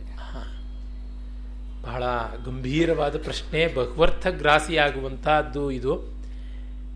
ಸಂಕ್ಷೇಪವಾಗಿ ಹೇಳೋ ಪ್ರಯತ್ನ ಪಡ್ತೀನಿ. ಮೌಲ್ಯ ಮೀಮಾಂಸೆಯಲ್ಲಿ ಸತ್ಯ ಧರ್ಮಗಳ ಸಂದಿಗ್ಧತೆ ಬಂದಾಗ ಹೇಗೆ ನಡ್ಕೊಳ್ಬೇಕು ಅಂತ. ಮೌಲ್ಯ ಅನ್ನೋದ್ರೊಳಗೆ ಸತ್ಯ ಧರ್ಮ ಎಲ್ಲ ಅಡಗತ್ವೆ. ಅದಕ್ಕೆ ಮತ್ತೆ ಮತ್ತೆ ರೆಫರೆನ್ಸ್ ನಾವು ಜ್ಞಾನಿಯನ್ನೇ ಇಟ್ಕೊಳ್ಬೇಕು, ಜೀವನ್ಮುಕ್ತಂದೇ ಇಟ್ಕೊಳ್ಬೇಕು. ಅಂದರೆ ಸಚ್ಚಿದಾನಂದಗಳಿಗೆ ರೆಫರೆನ್ಸ್ ಇಟ್ಕೊಳ್ಬೇಕು. ಮತ್ತೆ ಮತ್ತೆ ಒಂದು ಮಾತು ಬರುತ್ತೆ ಶಾಸ್ತ್ರಗಳಲ್ಲಿ, ಸರ್ವೇಷಾಮ ವಿರೋಧೇನ ಬ್ರಹ್ಮಕರ್ಮ. ಈ ಬ್ರಹ್ಮಕರ್ಮ ಯಾರಿಗೂ ವಿರೋಧವಲ್ಲ ಅಂತ. ನೋಡುವುದಕ್ಕೆ ಸೂಪರ್ಫಿಷಿಯಲ್ ಆಗಿ ಒಂದಿಷ್ಟು ಇರುಸುಮುರುಸುಗಳನ್ನು ಉಂಟು ಮಾಡಿದ್ರೂ ಆಳದಲ್ಲಿ ಅದು ನೆಮ್ಮದಿಯನ್ನೇ ಕೊಡುತ್ತೆ ಅಂತ. ಬಾಯಿಗೆ ಕಹಿಯಾಗಿದ್ದರೂ ಒಡಲಿಗೆ ಹಿತವಾಗುವ ಔಷಧದ ಹಾಗೆ ವಿಶ್ವಾಮಿತ್ರ ಹರಿಶ್ಚಂದ್ರನ ಕಾಡಿಸಿದ್ದು ಅಂತ ಹರಿಶ್ಚಂದ್ರ ಕಾವ್ಯದಲ್ಲಿ ರಾಘವಾಂಕ ಹೇಳ್ತಾನಲ್ಲ, ಅದೇ ರೀತಿಯಲ್ಲೇನೆ ಮೇಲ್ನೋಟಕ್ಕೆ ಸ್ವಲ್ಪ ಕಹಿ ಕಸಿವಿಸಿ ಎನ್ನುವುದು ಆದರೂ ಆತ್ಯಂತಿಕವಾಗಿ ಪಾರಮಾರ್ಥಿಕವಾಗಿ ಅಲ್ಲ. ಮತ್ತು ಯದ್ಭೂತ ಹಿತಮತ್ಯಂತಂ ತತ್ಸತ್ಯಮಿತಿ ಧಾರಣ, ಇದು ಕೃಷ್ಣನ ಮಾತು. ನಾನು ಯಾತಕ್ಕೆ ನನ್ನ ಮಾತು ಹೇಳ್ತಾ ಇಲ್ಲ ಅಂದರೆ, ನಾನು ಬ್ರಹ್ಮಜ್ಞಾನಿ ಅಲ್ಲ, ಮೊದಲನೇ ಡಿಸ್ಕ್ವಾಲಿಫಿಕೇಶನ್ ನನಗಿರುವಂಥದ್ದು. ಮತ್ತು ಇನ್ನೊಂದೇನೆಂದರೆ, ನಾನು ಒಂದು ಪಕ್ಷ ಯಾವುದಾದ್ರೂ ಈ ಪುಣ್ಯವಶದಿಂದ ಈ ಜನ್ಮದಲ್ಲಿಯೇ ಬ್ರಹ್ಮಜ್ಞಾನಿ ಆದರೂ ನಾನು ಪರಂಪರೆಯಿಂದ ಬಂದ authority is much better than my words ಅಂತ ನಾನು ಭಾವಿಸ್ಕೊಳ್ತೀನಿ. ಕಾರಣ ಏನಂದರೆ, it has seen the test of time ಅಂತ. ಕಾಲ ಪರೀಕ್ಷೆಯನ್ನು ಎದುರಿಸಿ ನಿಂತಿದೆ. ಫಸ್ಟ್ ಯಾರೋ ಕಂಡಿದ್ದರ ಡಾಕ್ಯುಮೆಂಟ್ ದಾಖಲೆ ಇದೆಯಲ್ಲ, ಮತ್ತು ಮತ್ತೊಬ್ಬರು ಎಲ್ಲ ಅದನ್ನೇ ಕಾಣ್ತಾ ಬಂದಿದ್ದಾರೆ ಅಂದರೆ ಅದಕ್ಕೆ ಒಂದು ಶಕ್ತಿ ಬರುತ್ತೆ, ಅಟ್ಲೀಸ್ಟ್ ವ್ಯವಹಾರದಲ್ಲಾದರೂ ಬರುತ್ತೆ ಅಂತ. ಏನಿಲ್ಲ, ವಿಭೂತಿ ಅನ್ನೋದು ಅದನ್ನೇ ತಾನೇ ನಾವು ಹೇಳುವಂಥದ್ದು. ನಾನು ಎಷ್ಟೋ ಬಾರಿ ಕೊಟ್ಟ ಜಲಪಾತ ಇತ್ಯಾದಿಗಳ ಉದಾಹರಣೆಯನ್ನೇ ಕೊಡಬೇಕಾಗುತ್ತೆ.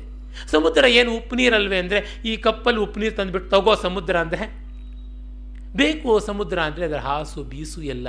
ಹೀಗಾಗಿ ಜ್ಞಾನಿಗಳಾದವರು ನಮಗೆ ನಮ್ಮ ಮಾನವನ ಇತಿಹಾಸದಲ್ಲಿ ಯಾವುದು ಪ್ರಾಚೀನ ಅಂತ ಡೇಟಬಲ್ ಆಂಟಿಕ್ವಿಟಿ ಅಂತ ಇದೆಯಲ್ಲ, ಅಲ್ಲಿ ಕಾಣಿಸುವಂಥ ಉಕ್ತಿಗಳನ್ನು ತಗೊಂಡ್ರೆ ಹೆಚ್ಚು ಚೆಂದ.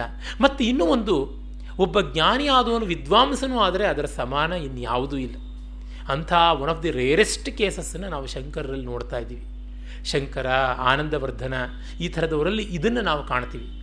ಇನ್ನು ಬೇರೆ ಎಷ್ಟೋ ಜನ ಬ್ರಹ್ಮಜ್ಞಾನಿಗಳನ್ನವರಲ್ಲಿ ಈ ಬೆಸ್ಟ್ ಕಾಂಬಿನೇಷನ್ ಇಲ್ಲ. ಹಾಗಿರುವುದು ಬಹಳ ಮುಖ್ಯ. ಈಗ ಪದ್ಮಾ ಸುಬ್ರಹ್ಮಣ್ಯಮನ್ನು ನಾನು ತುಂಬ ಗೌರವಿಸೋದಕ್ಕೆ ಮುಖ್ಯ ಕಾರಣ, ಆ ನಾಟ್ಯ ಕಲೆಯಲ್ಲಿ ಆಕೆ ಶಂಕರಾಚಾರ್ಯ ಇದ್ದಂತೆ. ಥಿಯರಿ ಪ್ರಾಕ್ಟೀಸ್ ಎರಡರೊಳಗೂ ಅವರಿಗೆ ಪರಿಣತಿ ಇದೆ. ಪದ್ಮಾ ಸುಬ್ರಹ್ಮಣ್ಯಕ್ಕೆ ಗೊತ್ತಿರೋದಕ್ಕಿಂತ ಥಿಯರಿ ನನಗೇ ಗೊತ್ತಿದೆ ಅಂತ ನಾನು ಹೇಳ್ಕೊಳ್ಳಬಲ್ಲೆ. ನನಗಿಂತ ಹೆಚ್ಚಾಗಿ ನಮ್ಮ ಮೈಸೂರಿನ ರಾಸತ್ಯನಾರಾಯಣ ಅವ್ರಿಗೆ ಗೊತ್ತಿದೆ ಅಂತ ಹೇಳಬಲ್ಲೆ. ಆದರೆ ಪ್ರಯೋಗ ಪರಿಣತಿಯನ್ನು ಆ ಥರ ಮೈಗೂಡಿಸಿಕೊಂಡವರು ಅವರೂ ಇಲ್ಲ, ನಾನೂ ಇಲ್ಲ. ಇರೋದು ಆಕೆಯೇ ಪದ್ಮಾ ಸುಬ್ರಹ್ಮಣ್ಯಂ ಅಂತಂದರೆ. ಈಗ ಬಾಲಮುರಳಿ ಕೃಷ್ಣ ಪ್ರಯೋಗ ಥಿಯರಿ ಎರಡನ್ನೂ ಸಂಗೀತದಲ್ಲಿ ಚೆನ್ನಾಗಿ ತಿಳಿದಂಥವರು. ಹಾಗೆ ಇರುವಂಥವರಿಂದ ನಮಗೆ ಸ್ಪಷ್ಟತೆ ಇರುತ್ತೆ ಅಂತ. ತಿಳಿದೇ ಇದ್ದವರಿಂದಲೂ ಆನಂದ ಇರುತ್ತೆ, ಆದರೆ ತಿಳಿದಿರೋರಿಂದ ಕ್ಲಾರಿಟಿ ಆಫ್ ಎಕ್ಸ್ಪ್ರೆಷನ್ ಇರುತ್ತೆ. ಎಕ್ಸ್ಪ್ರೆಷನ್ಗೆ ಬಂದಾಗ ಲಾಜಿಕ್ ಬರುತ್ತೆ, ಲಾಜಿಕ್ ಬಂದಾಗ ಪಾಂಡಿತ್ಯ ಬರುತ್ತೆ, ಎರುಡಿಷನ್ ಬರುತ್ತೆ. ಆ ಒಂದು ಅನಿವಾರ್ಯತೆ ಇರೋದರಿಂದ ಈಗ ನಾವು ಪಾಪ ಎಷ್ಟೋ ತುಂಬ ಪ್ರೀತಿಯಿಂದ ಅವರು ಏನೇನೋ ಎಲ್ಲ ನಮಗೆ ವ್ಯಕ್ತಪಡಿಸ್ತಾರೆ. ಪ್ರೀತಿ ನಮಗೆ ಕಮ್ಯುನಿಕೇಟ್ ಆಗ್ತಾ ಇರುತ್ತೆ, ಆದರೆ ಅವ್ರ ಭಾಷೆಯಿಂದ ಹೇಳೋಕ್ಕಾಗ್ತಾ ಇರೋದಿಲ್ಲ. ಅವರಿಗೆ ಭಗವಂತ ಒಳ್ಳೆ ಭಾಷೆನೂ ಕೊಟ್ಟಿದ್ರೆ ಬೇಕಿಲ್ಲ ನಮಗೆ. ಆದರೆ ನಾವು ಅವರು ನಮಗೆ ತುಂಬ ಪ್ರೀತಿ ವ್ಯಕ್ತಪಡಿಸಿದ್ರು ಅಂತ ಇನ್ಯಾರಿಗಾದ್ರೂ ಹೇಳಬೇಕಾದಾಗ ಈ ಸಮಸ್ಯೆ ಬರುತ್ತೆ. ರಜನೀಶ್ ಅದಕ್ಕೆ ಒಂದು ಕಡೆ ಹೇಳ್ತಾರೆ ಅಂತ ನಮ್ಮ ಸೂರ್ಯಪ್ರಕಾಶ ಮೊನ್ನೆ ಝೆನ್ ಬಗ್ಗೆ ಮಾತಾಡ್ತಾ ಕೋಟ್ ಮಾಡಿದ್ದನ್ನು ಹೇಳ್ತಾ ಇದ್ದೀನಿ. ಒಬ್ಬ ಜ್ಞಾನಿಯ ಫಲ ಅವನು ಬದುಕಿದ್ದಾಗ ಮಾತ್ರ ಅವನ ಜೊತೆಗೆ ಅಸೋಸಿಯೇಟ್ ಆದವರಿಗೆ ಅಂತ. ಆದರೆ ಒಬ್ಬ ಜ್ಞಾನಿಯಾದ ವಿದ್ವಾಂಸನ ಫಲ ಎಲ್ಲ ತಲೆಮಾರಿಗೂ ಇರುತ್ತೆ. ಈ ಅಡ್ವಾಂಟೇಜ್, ಅದಕ್ಕಾಗಿ ನಮಗೆ ಶಂಕರರು ಅಂಥವರು ಗಣ್ಯರಾಗ್ತಾರೆ, ಗೌರವನೀಯರಾಗ್ತಾರೆ ಅಂತ. ಹಾಗಾಗಿ ಕೃಷ್ಣನ ಮಾತನ್ನು ನಾವು ತುಂಬ ದೊಡ್ಡ ಆಧಾರ ಅಂತ ತೆಗೆದುಕೊಳ್ಳೋದಕ್ಕೆ ಕಾರಣ, ಅವನ ಮಾತನ್ನು ನಚ್ಚಿ ಜ್ಞಾನಿಗಳಾದವರ ಪರಂಪರೆ ಉಂಟು ನಮಗೆ. ಅವರು ಜ್ಞಾನಿಗಳಾಗಲಿ ಆಗದೆ ಹೋಗಲಿ ನಮಗಿಂತ ಉತ್ತಮ ರೀತಿಯ ಬದುಕು ನಡೆಸಿದಂತೂ ನಮಗೆ ಕಣ್ಣೆದುರಿಗೆ ಕಾಣಿಸ್ತಾ ಇದೆ. ಹಾಗೆ ಕಂಡಾಗ ಯದ್ಭೂತ ಹಿತಮತ್ಯಂತಂ, ಆ ಭೂತಗಳಲ್ಲಿ ನಾವೂ ಸೇರಿಕೊಂಡಿದ್ದೀವಿ ಅಂತ ಕರಾಲರಿ. ಹಾಗಾಗಿ ನಮಗೂ ನಮ್ಮ ಪರಿಸರಕ್ಕೂ ಅತ್ಯಂತ ಒಳಿತಾಗುವಂಥದ್ದು ನಾವು ನೋಡಬೇಕು, ಬೆಸ್ಟ್ ಪಾಸಿಬಿಲಿಟಿ. ಆಮೇಲೆ ಮಿಕ್ಕಿದ್ದೆಲ್ಲ ಈರುಳ್ಳಿ ಸಿಪ್ಪೆ ಸುಲಿಯೋ ಥರದ್ದು. ಎಲ್ಲಿವರೆಗೂ ಈರುಳ್ಳಿ ಸಿಪ್ಪೆ ಸುಲಿತೀವಿ? ತುಂಬ ಒಣಕಲಾಗಿರೋ ಸಿಪ್ಪೆ ಹೋಗೋವರೆಗೂ ಸುಲಿತೀವಿ. ಮತ್ತು ಯಾವುದೋ ಒಂದು ಹಂತಕ್ಕೆ ನಾವೇ ನಿಲ್ಲಿಸ್ಕೋತೀವಿ ಅಲ್ವಾ. ತುಂಬ ಹೈಪರ್ ಕ್ರಿಟಿಕಲ್ ಆಗಿದ್ದವರು ಇನ್ನೂ ಒಂದು 4 ಸಿಪ್ಪೆ ಸುಲಿಬಹುದು. ಅವರು ಏನು ಕೊನೆಯವರೆಗೂ ಸುಲಿಯೋಕ್ಕೆ ಸಾಧ್ಯ ಇಲ್ವಲ್ಲ. ಹೋಟ್ಲವರು ಒಂದು 2 ಸಿಪ್ಪೆನೇ ಸುಲಿದ್ಬಿಟ್ಟು ಮತ್ತೆ ಹಾಕ್ಬೋದು. ಮನೆಯವರು ಒಂದು 4 ಸಿಪ್ಪೆ ಸುಲಿಬಹುದು. ಇನ್ನೂ ಖುಷಿಪಿಷ್ಟೇ ಇರ್ತಕ್ಕಂಥವ್ರು ಇನ್ನೂ ಒಂದು 6 ಸಿಪ್ಪೆ ತೆಗೆದು ಹಾಕ್ಬೋದು ಅಷ್ಟೇ, ಅದಕ್ಕಿಂತ ಜಾಸ್ತಿ ಇಲ್ಲ. ಎಷ್ಟು ತೊಳಿತೀವಿ? ಕೈ ಸೋಲೋವರೆಗೂ ತೊಳಿತೀವಿ ಅಲ್ವಾ. ಆ ರೀತಿಯಾಗಿ ಸತ್ಯ ಅಂತ ಅನ್ನೋದು ಸಂದರ್ಭ ನೋಡಿಕೊಂಡು ಮಾಡ್ಕೊಳ್ಳುವಾಗಲೂ ಒಂದು ಎಕ್ಸ್ಟೆಂಟಿಗೆ ಮಾಡ್ಕೊಳ್ತೀವಿ. ಆದರೆ ಈ ದೊಡ್ಡ ಫ್ರೇಮ್ ನಮಗೆ ಅದು ಇರಬೇಕು. ನಾನು ಮೊನ್ನೆಯೇ ವಿವೇಕ್ ಚೂಡಾಮಣಿಯ ಮಾತನ್ನು ಆಡುವಾಗಲೇ ಹೇಳಿದ್ದೆ, ಫ್ರಾನ್ಸ್ನಲ್ಲಿ ಇಟ್ಟಿರುವಂಥ ಮೀಟರ್ ಸ್ಕೇಲ್ ಅಂತ ಯಾವುದಿದೆ ಅದರ ಜೊತೆಗೆ ನಾವು ಕಂಪೇರ್ ಮಾಡ್ಕೊಳ್ಬೇಕಾಗತ್ತೆ ಅಂತ.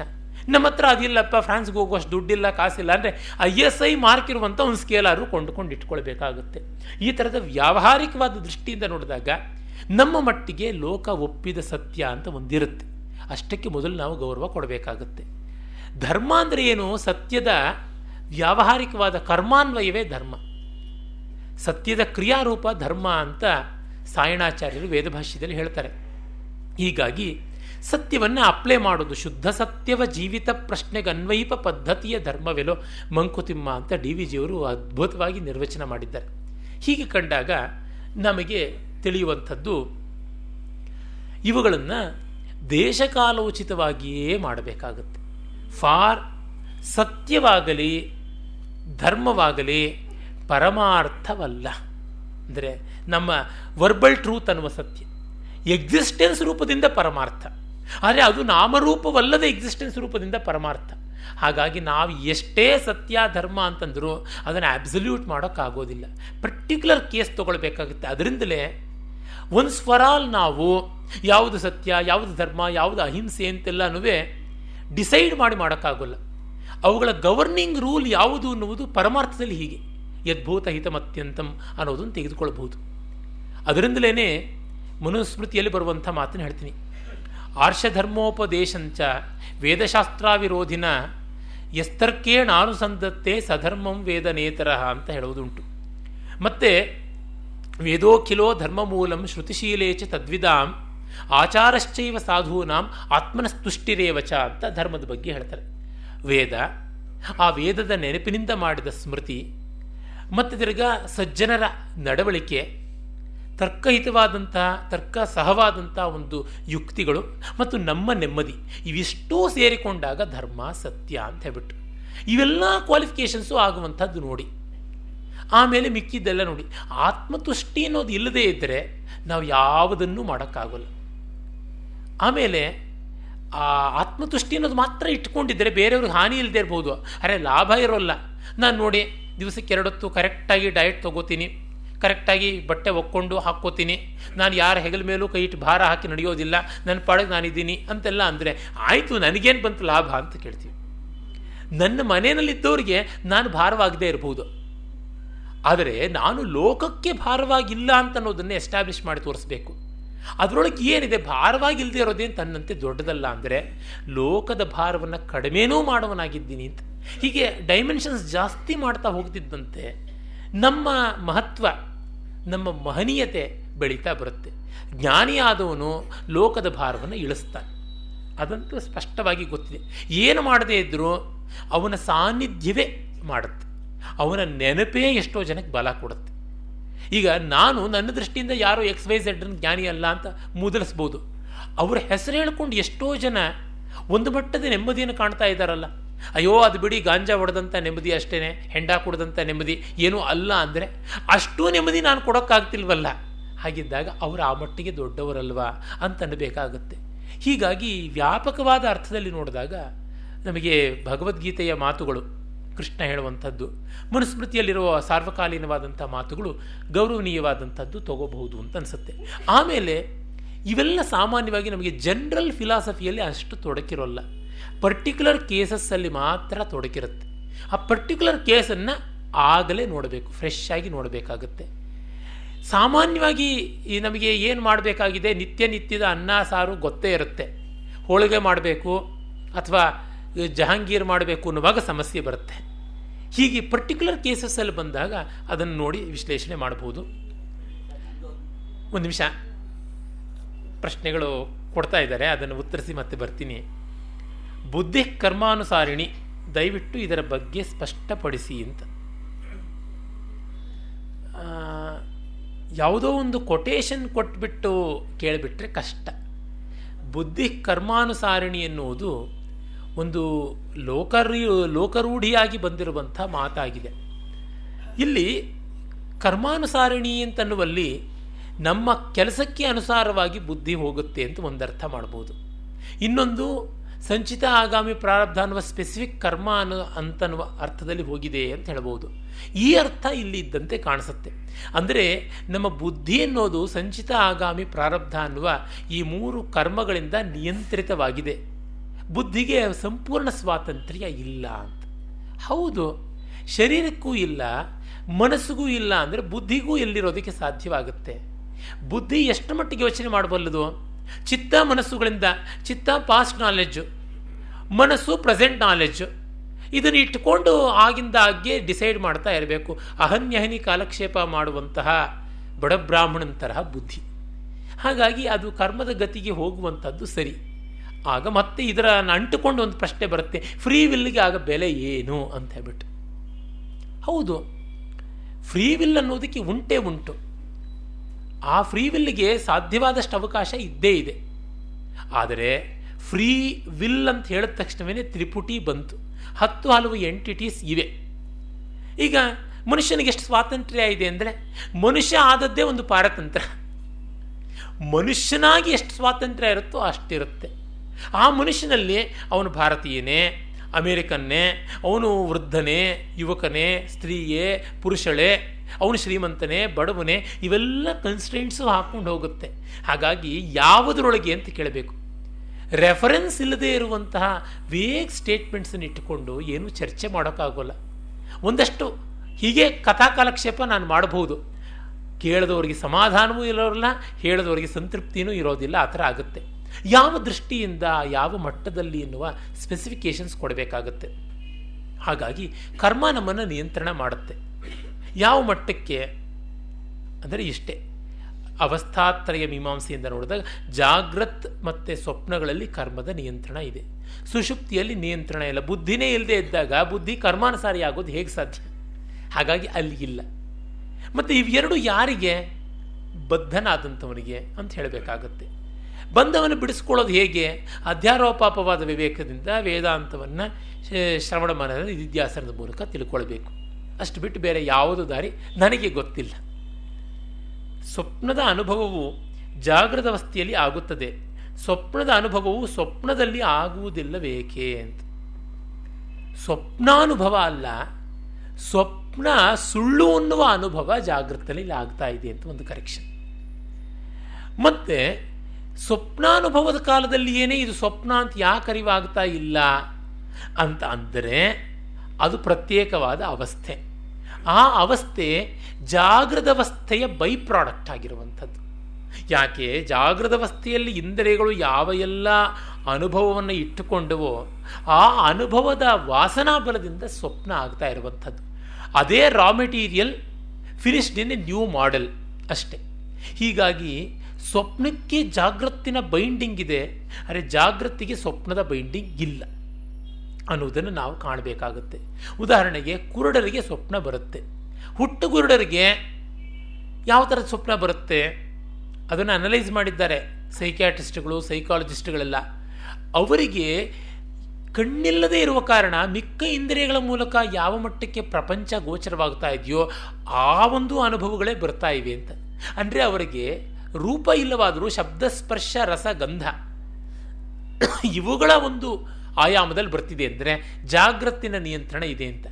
ಆ ಕಾರಣದಿಂದಲೇ ಸ್ವಪ್ನ ಕಾಣುವಾಗ ನಮಗೆ ಇದು ಜಾಗೃತಿಗಿಂತ ಭಿನ್ನವಾದದ್ದು ಅನ್ನುವ ಜ್ಞಾನ ಬರೋಲ್ಲ. ಆದರೆ ಎಚ್ಚರದಲ್ಲಿದ್ದಾಗ ಸ್ವಪ್ನ ಜಾಗೃತಿಗಿಂತ ಭಿನ್ನ ಅನ್ನುವ ಅನುಭವ ನಮಗೆ ಬರುತ್ತೆ ಅಂತ ಉತ್ತರ ಹೇಳ್ಬೋದು.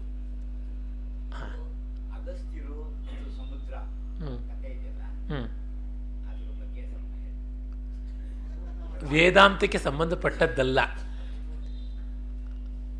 ನಂಬಿದರೆ ನಂಬಿ, ಬಿಟ್ಟರೆ ಬಿಡಿ. ನೀವು ಅಗಸ್ತ್ಯರಿದ್ದರು, ಅವರು ಕಾಲಕೇಯಾದಿ ನಿವಾತ ಕವಚಾದಿ ರಾಕ್ಷಸರ ಕಾಟದಿಂದ ಜಗತ್ತು ಬಳಲಿದಾಗ ಸಮುದ್ರದಲ್ಲಿ ಹೋಗಿ ಬಚ್ಚಿಟ್ಕೊಳ್ತಾ ಇದ್ರು ಅಂತ ಮಹಾಭಾರತದ ವನಪರ್ವದಲ್ಲಿ ಬರುತ್ತೆ. ಅವರು ಆಗ ಲೋಕಹಿತಕ್ಕಾಗಿ ಇಡೀ ಸಮುದ್ರವನ್ನು ಆಪೋಷಣ ತಗೊಂಡ್ರು. ಆಗ ಕಾಲಕೇಯ ನಿವಾತ ಕವಚರು ಹೊರಗೆ ಬಂದರು, ಅವರನ್ನು ಧ್ವಂಸ ಮಾಡಿದ್ರು ದೇವತೆಗಳು. ಆಮೇಲೆ ಅವರೇ ಅದನ್ನು ಮತ್ತೆ ಬಿಟ್ಟರು ಅಂತಲೂ ಹೇಳ್ತಾರೆ. ಮೂತ್ರ ರೂಪದಿಂದ ಬಿಟ್ಟರು ಅಂತ ಒಂದು ಕಥೆ ಬರುತ್ತೆ. ಅದರಿಂದಲೇ ಸಮುದ್ರ ಲವಣಮಯ, ಅದರಿಂದಲೇ ಸಮುದ್ರ ನೀರು ಅಪಥ್ಯ ಅಂತ ಹೀಗೂ ಹೇಳ್ತಾರೆ. ಇನ್ನು ಕೆಲವರು ಅಲ್ಲ, ಭಗೀರಥ ಮತ್ತು ಗಂಗೆಯನ್ನು ತಂದ ಮೇಲೆ ಸಮುದ್ರ ತುಂಬಿತು ಅಂತ ಹೇಳ್ತಾರೆ. ಇದೇ ಥರದ ಪ್ರಶ್ನೆ ಆದರೆ ಖಂಡಿತ ಬೇಡ. ನಾನು ಹೇಳಿದ್ದು ವೇದಾಂತ ಸಂಬಂಧಿ ಆದದ್ದು ಯಾವುದಾದ್ರು.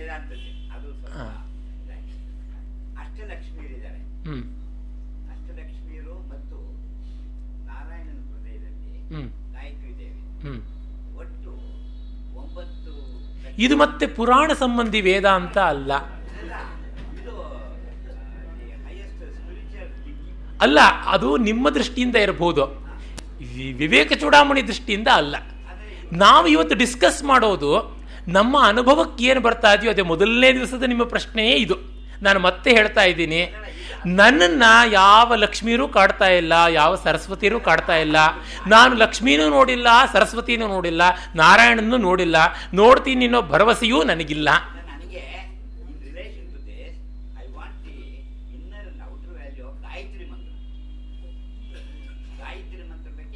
ನನಗೆ ವಿಷ್ಣುವಿನ ಹೃದಯದಲ್ಲಿ ಗಾಯತ್ರಿ ಇರೋದು ಗೊತ್ತಿಲ್ಲ, ಅಷ್ಟಲಕ್ಷ್ಮಿಯರಿಗೂ ನಾರಾಯಣನಿಗೂ ಏನು ಸಂಬಂಧ ಗೊತ್ತಿಲ್ಲ. ಹೀಗಾಗಿ ಗಾಯತ್ರಿ ಮಂತ್ರದ ಅರ್ಥ ಬೇಕಾದ್ರೆ ಹೇಳಬಲ್ಲೆ. ಆ ಎಲ್ಲರೂ ಬಯಸುವಂತಹ ಶ್ರೇಷ್ಠವಾದ ತೇಜಸ್ಸು, ಜಗತ್ತನ್ನು ಹುಟ್ಟಿಸಿದ ಸೂರ್ಯನ ತೇಜಸ್ಸು ಯಾವುದಿದೆಯೋ ಅದನ್ನು ನಾವು ಧ್ಯಾನ ಮಾಡ್ತೀವಿ, ಅದು ನಮ್ಮ ಬುದ್ಧಿಗಳನ್ನು ಪ್ರಚೋದಿಸಲಿ ಅಂತ ಗಾಯತ್ರಿ ಅರ್ಥ ಅಷ್ಟೆ. ಇದಕ್ಕೆ ಇನ್ನೂ ಒಂದು ವರ್ಷ ಕೂಡ ಪ್ರವಚನ ಮಾಡಬಹುದು ಅಂತ ಮೇಧಾವಿಗಳು ಇದ್ದಾರೆ. ನನ್ನ ಪಾಲಿಗೆ ಇದು ಸರಳವಾದ ಅರ್ಥ ಅಂತ ಕೊಟ್ಟಿದ್ದೀನಿ. ಅವ್ರ ಇಲ್ಲ ಏನೆಂದರೆ ಈ ಬಿಗ್ ಬ್ಯಾಂಗ್ ಥಿಯರಿ ಆಗಲಿ ಯಾವುದೇ ಒಂದು ವಿಶ್ವೋತ್ಪತ್ತಿ ಅಂತ ಯಾವುದಿದೆ ಆ ಥಿಯರೀಸ್ ಎಲ್ಲ ಕಾಸೇಷನ್ನಿಗೆ ಸಂಬಂಧಪಟ್ಟಂಥದ್ದು.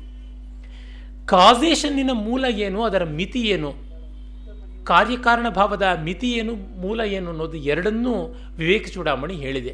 ಹಾಗಾಗಿ the philosophy which governs the theory of causation ಅದನ್ನು ಹೇಳಿದ್ದಾರೆ ಅಂತಂದರೆ, ಪರಮಾರ್ಥತಃ ಬಿಗ್ ಬ್ಯಾಂಗು ಪರಾಸ್ತವಾಗಿದೆ.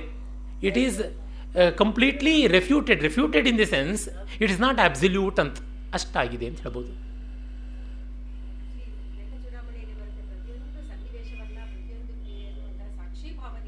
ಹಾಂ,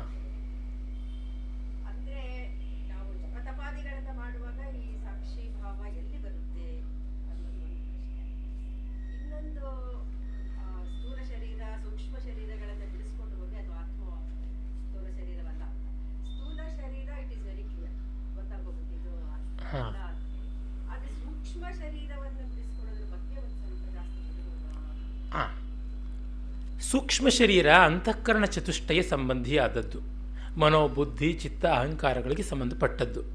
ಸಾಕ್ಷಿಭಾವ ನಮಗೆ ಕಲಾನುಭವ ಕಾಲದಲ್ಲಿ ಚೆನ್ನಾಗಿ ಇರುತ್ತೆ, ಸವಿಷಯವಾಗಿ ಬರುತ್ತೆ ಅನ್ನೋದೊಂದು ಬಿಟ್ಟರೆ ಇನ್ನು ಎಲ್ಲ ರೀತಿಯಿಂದಲೂ ಅದೇ. ನಾನು ಅದಕ್ಕೆ ಮತ್ತೆ ಮತ್ತೆ ಹೇಳ್ತಾ ಇದ್ದೀನಿ, ವೇದಾಂತ ನನ್ನ ದೃಷ್ಟಿಯಿಂದ ಅರ್ಥ ಆಗಬೇಕು ಅಂದರೆ ರಸಾನುಭವ ಚೆನ್ನಾಗಿ ನಮಗಾಗಬೇಕು, ಕಲಾನುಭವ ಚೆನ್ನಾಗಿ ಆಗಬೇಕು ಅಂತ. ಹಾಗೆ ನೋಡಿದಾಗ ನಮಗೆ ಅಲ್ಲಿ ಸಾಕ್ಷಿಭಾವ ಆಗ್ತಾ ಇದೆ ಅನ್ನೋದು ಗೊತ್ತಾಗುತ್ತಲ್ಲ, ಆ ಅನುಭವದ ನೆನಪನ್ನು ಹಿಡಿದುಕೊಂಡು ವಿಶ್ಲೇಷಣೆ ಮಾಡಬಹುದು. ಹಾಗೆ ಮಾಡಿದಾಗ ನಮಗೆ ಒಂದಷ್ಟು ಪ್ರಯೋಜನ ಆಗುತ್ತೆ. ಮತ್ತು ಇಲ್ಲಿ ಸೂಕ್ಷ್ಮ ಶರೀರ ಅನ್ನುವಂಥದ್ದನ್ನು ನಾವು ಪೃಥಕ್ಕರಿಸಿಯೇ ನೋಡ್ತಾ ಇರ್ತೀವಿ. ಕಾರಣ, ನಮ್ಮ ಮನಸ್ಸಿಗೆ ಅದು ಮುಟ್ತಾ ಇದ್ದರೂ ಕೂಡ ನಾವು ವಿಚಲಿತರಾಗ್ತಾ ಇರೋದಿಲ್ಲ. ಕಲಾನುಭವ ಕಾಲದಲ್ಲಿ ನಮ್ಮ ಬುದ್ಧಿಗೆ ಅದು ಸವಾಲಾಗ್ತಾ ಇರುತ್ತೆ. ಉದಾಹರಣೆಗೆ, ರಾಮ ವಿಮಾನದಲ್ಲಿ, ಪುಷ್ಪಕ ವಿಮಾನದಲ್ಲಿ ಹೋಗುವುದನ್ನು ನಮ್ಮ ರ್ಯಾಷನಲಿಸ್ಟಿಕ್ ಮೈಂಡ್ ಒಪ್ಪದೇ ಇರುವುದು ಅಲ್ಲಿ ಒಪ್ಪಿರುತ್ತೆ. ಯಾತಕ್ಕೆ ಒಪ್ಪಿರುತ್ತೆ ಅಂದರೆ, ಸಚ್ಚಿದಾನಂದ ಯಾವುದಿದೆ ರಸಾನುಭವದ್ದು ಅದಲ್ಲಿ ಆಗ್ತಾ ಇರುವ ಕಾರಣವಾಗಿ ಇದನ್ನು ಪ್ರತ್ಯೇಕ ಮಾಡ್ತಾ ಇದ್ದೀವಿ ಅಂತ. ಹೀಗೆ ಸಾಕ್ಷಿಭಾವದ ಜಾಗರಣ ತಾತ್ಕಾಲಿಕವಾಗಿ ಆದರೂ ಇಲ್ಲಿ ಆಗಿರುತ್ತೆ. ಅದು ಸವಿಷಯವಾದ್ದರಿಂದ ಅದು ಶಾಶ್ವತವಾಗಿ ಆಗೋದಕ್ಕೆ ಜಗತ್ತನ್ನು ಕಾವ್ಯವಾಗಿ ಕಾಣುವ ಪ್ರಯತ್ನ ಪಡಬೇಕು. ಜಗತ್ತನ್ನು ಒಂದು ಕಲೆಯಾಗಿ ಕಾಣುವ ಪ್ರಯತ್ನ ಪಡ್ತಿದ್ದಂತೆ, ಅಂದರೆ ಏನು, ಕಾವ್ಯದಲ್ಲಿ ನಾವು ಉಪದ್ವ್ಯಾಪ ಮಾಡೋದಿಲ್ಲ. ಇದು ಹೀಗಿರಬೇಕಿತ್ತು ಹಾಗಿರಬೇಕಿತ್ತು ಅಂತ ಹೇಳೋದು. ಏನೇ ಬ್ಯೂಟಿಫುಲ್ ಪೊಯೆಟ್, ಇನ್ನೊಂಥರ ಯಾಕಿರಬಾರ್ದು ಮತ್ತೊಂಥರ ಯಾಕಿರಬಾರ್ದು ಅಂತ ತಗಾದೆ ಮಾಡಲು, ಒಂದು ಒಳ್ಳೆಯ ಸಿನಿಮಾ ಅಂತ ಆಗಿರೋದನ್ನು ನಾವು ಆಸ್ವಾದನೆ ಮಾಡ್ತೀವಿ ಹೊರತುನುವೆ ಅನಲೈಸ್ ಮಾಡೋಕ್ಕೆ ಹೋಗೋಲ್ಲ. ಈ ತರಹ ಮಾಡಿದಾಗ ಜಗತ್ತನ್ನು ನಾವು ಆಸ್ವಾದ ಮಾಡ್ತಾ ಕೂತ್ಕೊಂಡಾಗ, ಅನಲೈಸ್ ಮಾಡದೇ ಇದ್ದಾಗ, ಈಗ ನಿಮ್ಮನ್ನು ನಿಮ್ಮಂತೆಯೇ ನಾನು ನೋಡಿದಾಗ ನನಗೆ ನಿಮ್ಮಿಂದ ಯಾವ ಡಿಸ್ಟರ್ಬೆನ್ಸು ಉಂಟಾಗೋಲ್ಲ. I will start observing you and appreciating you. ಅಲ್ಲಿ ಸ್ವಾರಸ್ಯ ಇಲ್ಲ ಅಂದರೆ ಬೇರೆ ಕಡೆ ಹೋಗ್ತೀನಿ. ಆದರೆ ಇದು ವಿಶ್ವ ಒಂದು ವ್ಯವಸ್ಥಿತವಾದ ವಿಭಾವಾನುಭವ ಇರುವ ಕಾವ್ಯ ಅಂದರೆ ನಿಮ್ಮ ಪಾತ್ರವೂ ಒಂದಿರುತ್ತೆ ಅಂತ ಗೊತ್ತಾಗುತ್ತೆ. ಆಗ ನಿಮ್ಮ ಪಾತ್ರ ನೀವು ಎಷ್ಟು ಚೆನ್ನಾಗಿ ಮಾಡ್ತಿದ್ದೀರಾ ಅಂತ ನೋಡೋದಾಗತ್ತೆ. ಇದು ಸಾಕ್ಷಿಭಾವವನ್ನು ಇಂಟಗ್ರೇಟ್ ಮಾಡಿಕೊಂಡು ಹೋಗುವಂಥದ್ದು. ನನಗೆ ಕಾಣಿಸ್ತಾ ಇರುವಂಥ ಯೋಗ ಅದೇ ಕಲಾಯೋಗ.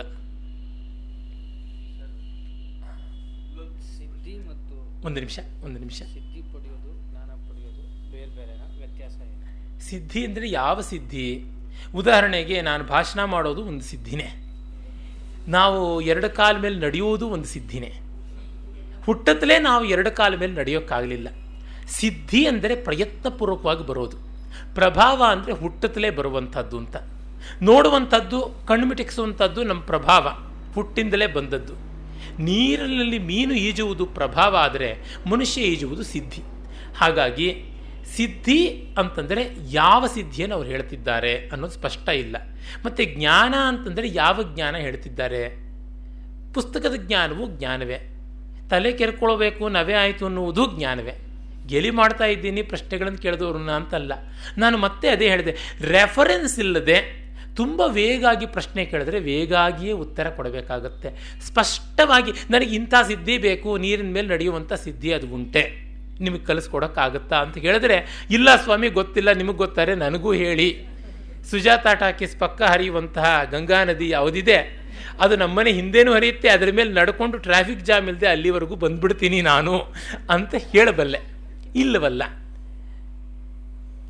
ಈಗ ತಾವು ಶಂಕರರು ತಮ್ಮ ಎಲ್ಲ ವ್ಯಾಖ್ಯಾನಗಳನ್ನು ನೋಡಿದಾಗ ಜ್ಞಾನದ ಪ್ರಾರಂಭವನ್ನು ಎತ್ತಿ ಹಿಡಿದಿದ್ದಾರೆ ಅಂತ ಹೌದು. ಗೊತ್ತಾಗುತ್ತೆ.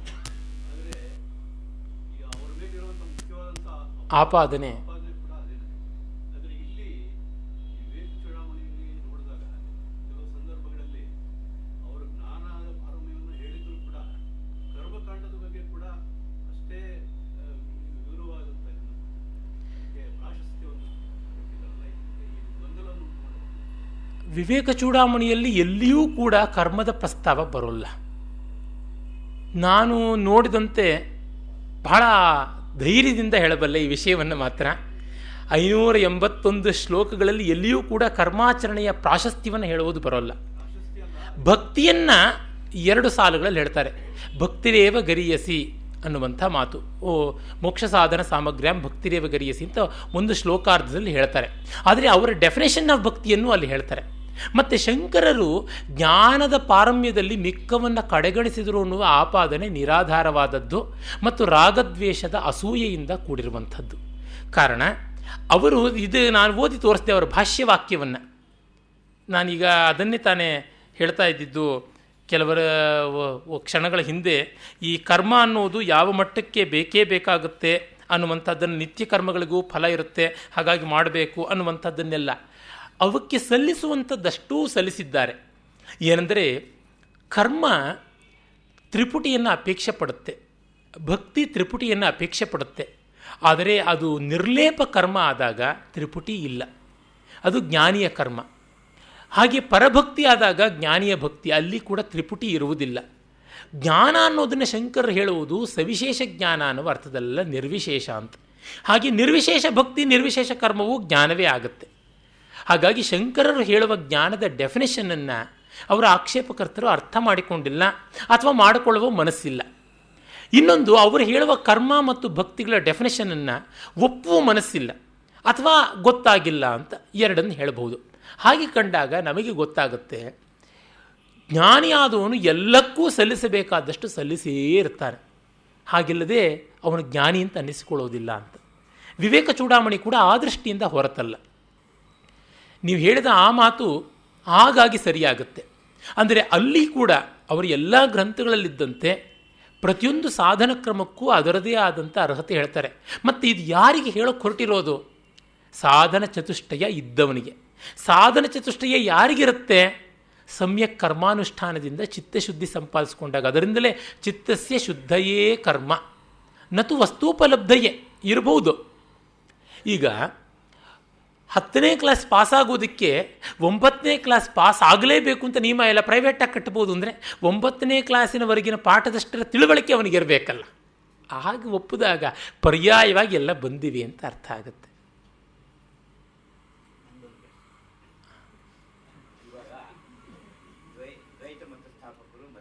ಮಾಡ್ಕೊಂಡಿದ್ದೀನಿ ಅಷ್ಟೇ. ಜಗತ್ತಿಗೆ ಮಾಡುವ ಶಕ್ತಿ ನನಗಿಲ್ಲ, ಮಾಡುವ ಮನಸ್ಸೂ ಇಲ್ಲ. ಯಾಕೆಂದರೆ ಅದು ಆಗದೇ ಇರುವಂಥದ್ದು ಅಂತ. ಈಗ ಅಲ್ಲಿಯೇ ಅದ್ವೈತಿಗಳಲ್ಲಿ ನೋಡಿ, ನಮ್ಮ ಮನೆ ಪೂರ್ತಿ ಅದ್ವೈತಿಗಳದೆ ಅಂತಲೇ ಇಟ್ಕೊಳ್ಳಿ.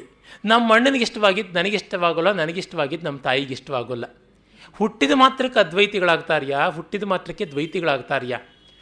ಈಗ ದ್ವೈತಿಗಳು ಅಂತ ಅಂದುಕೊಂಡವರಲ್ಲಿಯೇ ಒಂದು ಮಠಕ್ಕೂ ಇನ್ನೊಂದು ಮಠಕ್ಕೂ ಮಧ್ಯೆ ಇರುವಂತಹ ವೈರ ನೋಡಿದ್ರೆ ನಿಜವಾಗಿ 2 ಬೇರೆ ಬೇರೆ ಮತಗಳಿಗೆ, ಮುಸ್ಲಿಮರಿಗೆ ಬ್ರಾಹ್ಮಣರಿಗೆ ಇರೋದಕ್ಕಿಂತ ಜಾಸ್ತಿ ವೈಷಮ್ಯ ಬಂದುಬಿಡುತ್ತೆ. ಹಾಗಿದ್ದಾಗ ನಾವು ನಮ್ಮ ಪ್ರಸಕ್ತ ಸಂದೇಹ ಬಿಟ್ಟು, ಒಂದು ನನ್ನ ಸ್ನೇಹಿತರು ಹೇಳಿದರು, every Indian things as an Indian prime minister, that's there lies the problem ಅಂತ. ನಾವು ಪ್ರತಿಯೊಬ್ಬರು ಭಾರತ ದೇಶದ ಪ್ರಧಾನಿಗಳು ಎಲ್ಲ ಸಮಸ್ಯೆಗಳನ್ನು ಸಾಲ್ವ್ ಮಾಡೋಕ್ಕೆ ಹೋಗಿದ್ದೀವಿ ಅಂತ ಯೋಚನೆ ಮಾಡಿದ್ವಿ. ನಮಗಿದೆಯಾ ಈ ಸಮಸ್ಯೆ? ನಿಮಗಿದ್ದಂತೆ ನನಗೆ ತೋರ್ತಾ ಇಲ್ಲ, ನನಗಂತೂ ಇಲ್ಲ. ನಿತ್ಯ ಕರ್ಮ ಎಂದರೇನು? ನಿತ್ಯ ಕರ್ಮಕ್ಕೂ ಶಾಸ್ತ್ರಕ್ಕೂ ಇರುವ ಸಂಬಂಧವೇನು? ಈ ಪ್ರಶ್ನೆಯಿಂದ ಪ್ರಶ್ನೋತ್ತರ ಮುಗಿಸಬಹುದು ಅನಿಸುತ್ತೆ. ಶಾಸ್ತ್ರದಿಂದ ವಿಹಿತವಾದದ್ದು ನಿತ್ಯ ಕರ್ಮ. ನೀವು ಶಾಸ್ತ್ರ ಅಂತ ಅನ್ನುವುದನ್ನು ಯಾವ ಅರ್ಥದಲ್ಲಿ ಬಳಸ್ತಾ ಇದ್ದೀರಾ? ಅಂದರೆ ಅದು ಶಾಸ್ತ್ರ ಸ್ವಲ್ಪ ಇದೆ ಮಾಡೋದಕ್ಕೆ ಅಂತ, ಆ ಅರ್ಥದಲ್ಲಿ ನೀವು ಲೋಕರೂಢಿಯಲ್ಲಿ ಶಾಸ್ತ್ರ ಅಂತ ಏನಿದೆ ಅದನ್ನು ಹೇಳ್ತಾ ಇದ್ದೀರಾ ಅಂತ. ಆ ದೃಷ್ಟಿಯಿಂದ ಏನೇ ರಿಚುವಲ್ ಈಸ್ ಶಾಸ್ತ್ರ. ನಿತ್ಯ ಕರ್ಮ ಈಸ್ ಆಲ್ಸೋ ಎ ರಿಚುವಲ್. ಅಂದರೆ ನಾವು ಹಲ್ಲುಜ್ಜೋದು ನಿತ್ಯ ಕರ್ಮ ಅಂತ ಆದರೆ ಅದನ್ನು ನೀವು ನಿತ್ಯ ಕರ್ಮ ಅಂತಂದರೆ ಪೂಜೆ ಪುನಸ್ಕಾರ ಅನ್ನೋ ಅರ್ಥದಲ್ಲಿ ಒಪ್ಪಲ್ಲ. ಹಲ್ಲುಜ್ಜದೆ ನಾನು ಇರೋಕ್ಕಾಗೋದಿಲ್ಲ ಅಂತ. ಆದರೆ ನಾನು ದೇವ್ರ ಪೂಜೆ ಮಾಡದೇ ಇರಬಲ್ಲೆ ಅಂತಂದರೆ ಆ ಥರ ಇರುವಂಥವ್ರು ಇದ್ದಾರಲ್ಲ. ಹಾಗಾಗಿ ನಿಮ್ಮ ನಿತ್ಯ ಕರ್ಮದ ಡೆಫಿನೇಷನ್ನು ಈ ಹಲ್ಲುಜ್ಜೋದು ಸ್ನಾನ ಮಾಡೋದು ಆ ಥರದ್ದಲ್ಲ. ನಿಮ್ಮ ಶಾಸ್ತ್ರ ಅನ್ನುವುದು ವೇದ ಪುರಾಣ ಇತಿಹಾಸ ಅವುಗಳನ್ನೂ ಅರ್ಥದಲ್ಲಿ ಅಲ್ಲ. ಏನೋ ಮಾಡ್ತಾ ಬಂದಿರುವಂಥ ಆಚರಣೆಯಿಂದ ಶಾಸ್ತ್ರ ಅಂತ ಹೇಳ್ತಿದ್ದೀರ. ಆ ದೃಷ್ಟಿಯಿಂದ ನಿತ್ಯ ಕರ್ಮ ಶಾಸ್ತ್ರ ಎರಡೂ ಒಂದೇ, ಬೇರೆ ಏನೂ ಅಲ್ಲ. ಆ ಶಾಸ್ತ್ರ ನಿತ್ಯವೂ ಮಾಡ್ಬೋದು, ನೈಮಿತ್ತಿಕವಾಗಿ ಅಂದರೆ ಗಣಪತಿ ಪೂಜೆ ಮಾಡುವಂಥದ್ದು, ವಿನಾಯಕ ವ್ರತದ ದಿವಸ ಅದು ಶಾಸ್ತ್ರ, ಅದು ನಿತ್ಯ ಕರ್ಮವಲ್ಲ, ನೈಮಿತ್ತಿಕ ಅನ್ನುವಂತೆ ಆ ಥರ ಆಗುತ್ತೆ. ಹೀಗಾಗಿ ಸಾಮಾನ್ಯವಾಗಿ ನಾವು ಏನು ಮಾಡ್ತೀವಿ, ಗೊತ್ತಿಲ್ಲದೆ ಇರೋದನ್ನೆಲ್ಲ ಶಾಸ್ತ್ರ ಅಂದ್ಬಿಡ್ತೀವಿ. ಶಾಸ್ತ್ರಕ್ಕೆ ಒಂದೆರಡು ವೀಳ್ಯದೆಲೆ ಇಟ್ಟರೆ ಆಯಿತು ಅಂತ ಅನ್ನುವಾಗ ಎಂಥದ್ದು ಒಂದು ರೀತಿ ಮಾಡುವಂಥದ್ದು ಅಂತ ಕಾಣುತ್ತೆ. ಆ ತರಹ ಯಾವುದು ಮಾಡಲೂಬಹುದು ಬಿಡಲೂಬಹುದು, ಅವೆಲ್ಲ ಹೆದರಿಕೆಯಿಂದ ಮಾಡುವಂಥದ್ದು. ಹೆದರ್ಕೊಂಡು ಬೆದರ್ಕೊಂಡು ಅದರೊಳಗೆ ಅನುಕೂಲ ಸಿದ್ಧವಾಗಿ ಮಾಡೋದ್ರಿಂದ ಅಂಥ ಫಲ ಸಿಗೋಲ್ಲ. ಮನಸ್ಸಿನ ಕಷಾಯ ಕ್ಲೇಶ ಮತ್ತು ಒಂದಿಷ್ಟು ಅಹಂಕಾರ ಡೆವಲಪ್ ಆಗೋದು, ಮತ್ತು ನಮ್ಮದೇ ಲಾಜಿಕ್ಕು, ಏನೋ ದೇವರಿಗೆ ಇಷ್ಟು ಮಾಡಿಟ್ಬಿಟ್ಟಿದ್ದೀನಿ, ನನ್ನ ಕೈಲಾದಷ್ಟು ಅವನು ಏನೂ ಮಾಡೋಲ್ಲ ಅಂತ ಈ ಥರದ ಸುಳ್ಳು ಪೊಳ್ಳು ಸಮಾಧಾನ ಹೇಳ್ಕೊಂಡು ಒಂದಷ್ಟು ಕಾಲ ತಳ್ಳಬಹುದು. ಫೇಲ್ ಆಗಿಬಿಟ್ಟಿದ್ದೀವಿ, ಮನೆಗೆ ಹೇಳದೆ ಗುಟ್ಟಾಗಿ ಎಷ್ಟೋ ಒಂದಷ್ಟು ಎಳಿಬಹುದು. ಆದರೆ ಯಾವತ್ತೋ ಒಂದು ದಿವಸ ಅದು ಗೊತ್ತಾಗಲೂಬಹುದು. ಗೊತ್ತಾಗದೇನೆ ನಮ್ಮ ಈ ಅಜ್ಞಾನದಲ್ಲಿಯೇ ನಾವು ನಮ್ಮ ಸಾವನ್ನು ಕಂಡುಬಿಡ್ಬೋದು, ಚಿಂತೆ ಇಲ್ಲ ಹಾಗಿದ್ದರೆ. ಆದರೆ ಜನ್ಮಾಂತರಗಳನ್ನು ನಂಬೋರಿದ್ದರೆ ಮುಂದಿನ ಜನ್ಮಕ್ಕೆ ಆ ಜ್ಞಾನ ಕ್ಯಾರಿ ಓವರ್ ಆಗುತ್ತೆ ಅಂತ. ಆ ದೃಷ್ಟಿಯಿಂದ ನಿಮ್ಮ ಪ್ರಶ್ನೆಯ ಸ್ಪಷ್ಟತೆ ಏನು ಅಂತ ನನಗೆ ಕಾಣಿಸ್ತಾ ಇಲ್ಲ. ನಾವು ಮಾಡುವ ಎಲ್ಲ ಕರ್ಮವೂ ಕೂಡ ಚಿತ್ತಶುದ್ಧಿಗಾಗಿ, ಅದು ಪರಮಾರ್ಥದಲ್ಲಿ ಶಾಸ್ತ್ರ ಕೂಡ ಅದೇನೆ. ಚಿತ್ತಶುದ್ಧಿಯಿಂದಾಗಿ ಉಂಟಾಗುವುದು ಒಂದು ಮಟ್ಟದ ಧೈರ್ಯ, ಒಂದು ಮಟ್ಟದ ನೆಮ್ಮದಿ. ಆ ನೆಮ್ಮದಿ ಮತ್ತು ಧೈರ್ಯಗಳು ಯಾರಿಂದ ಕೂಡ ಹಾಳಾಗೋಲ್ಲ. ಹಾಗೆ ಹಾಳಾಗುವಂತಾದರೆ ಅವು ಬಂದಿಲ್ಲ ಅಂತ ಅರ್ಥ ಅಷ್ಟೆ. ಆ ಥರ ದೃಷ್ಟಿಯಿಂದ ನೋಡಿಕೊಳ್ಬೋದು. ಇನ್ನು ಹೆಚ್ಚು ಸಮಯವಾಯಿತು ಅನಿಸುತ್ತೆ. ನಮಸ್ಕಾರ. ನಾನು ವಿವೇಕ ಚೂಡಾಮಣಿಯನ್ನು ಎಷ್ಟರ ಮಟ್ಟಿಗೆ ನಿಮಗೆ ದಕ್ಕಿಸಿಕೊಟ್ಟಿದ್ದೀನಿ ಅನ್ನೋದು ನನಗೆ ಗೊತ್ತಿಲ್ಲ. ಆದರೆ ಅಷ್ಟು ದಿವಸಗಳಲ್ಲಿ ಸಹಾನುಭೂತಿಯಿಂದ ಬಂದಿದ್ದೀರಾ, ತುಂಬ ವಿಶ್ವಾಸದಿಂದ ಪ್ರಶ್ನೆಗಳನ್ನು ಕೇಳಿದ್ದೀರಾ. ನನ್ನ ಮಾತಿನ ಒರಟುತನ ಇದ್ದರೆ ದಯಮಾಡಿ ಕ್ಷಮಿಸಿ.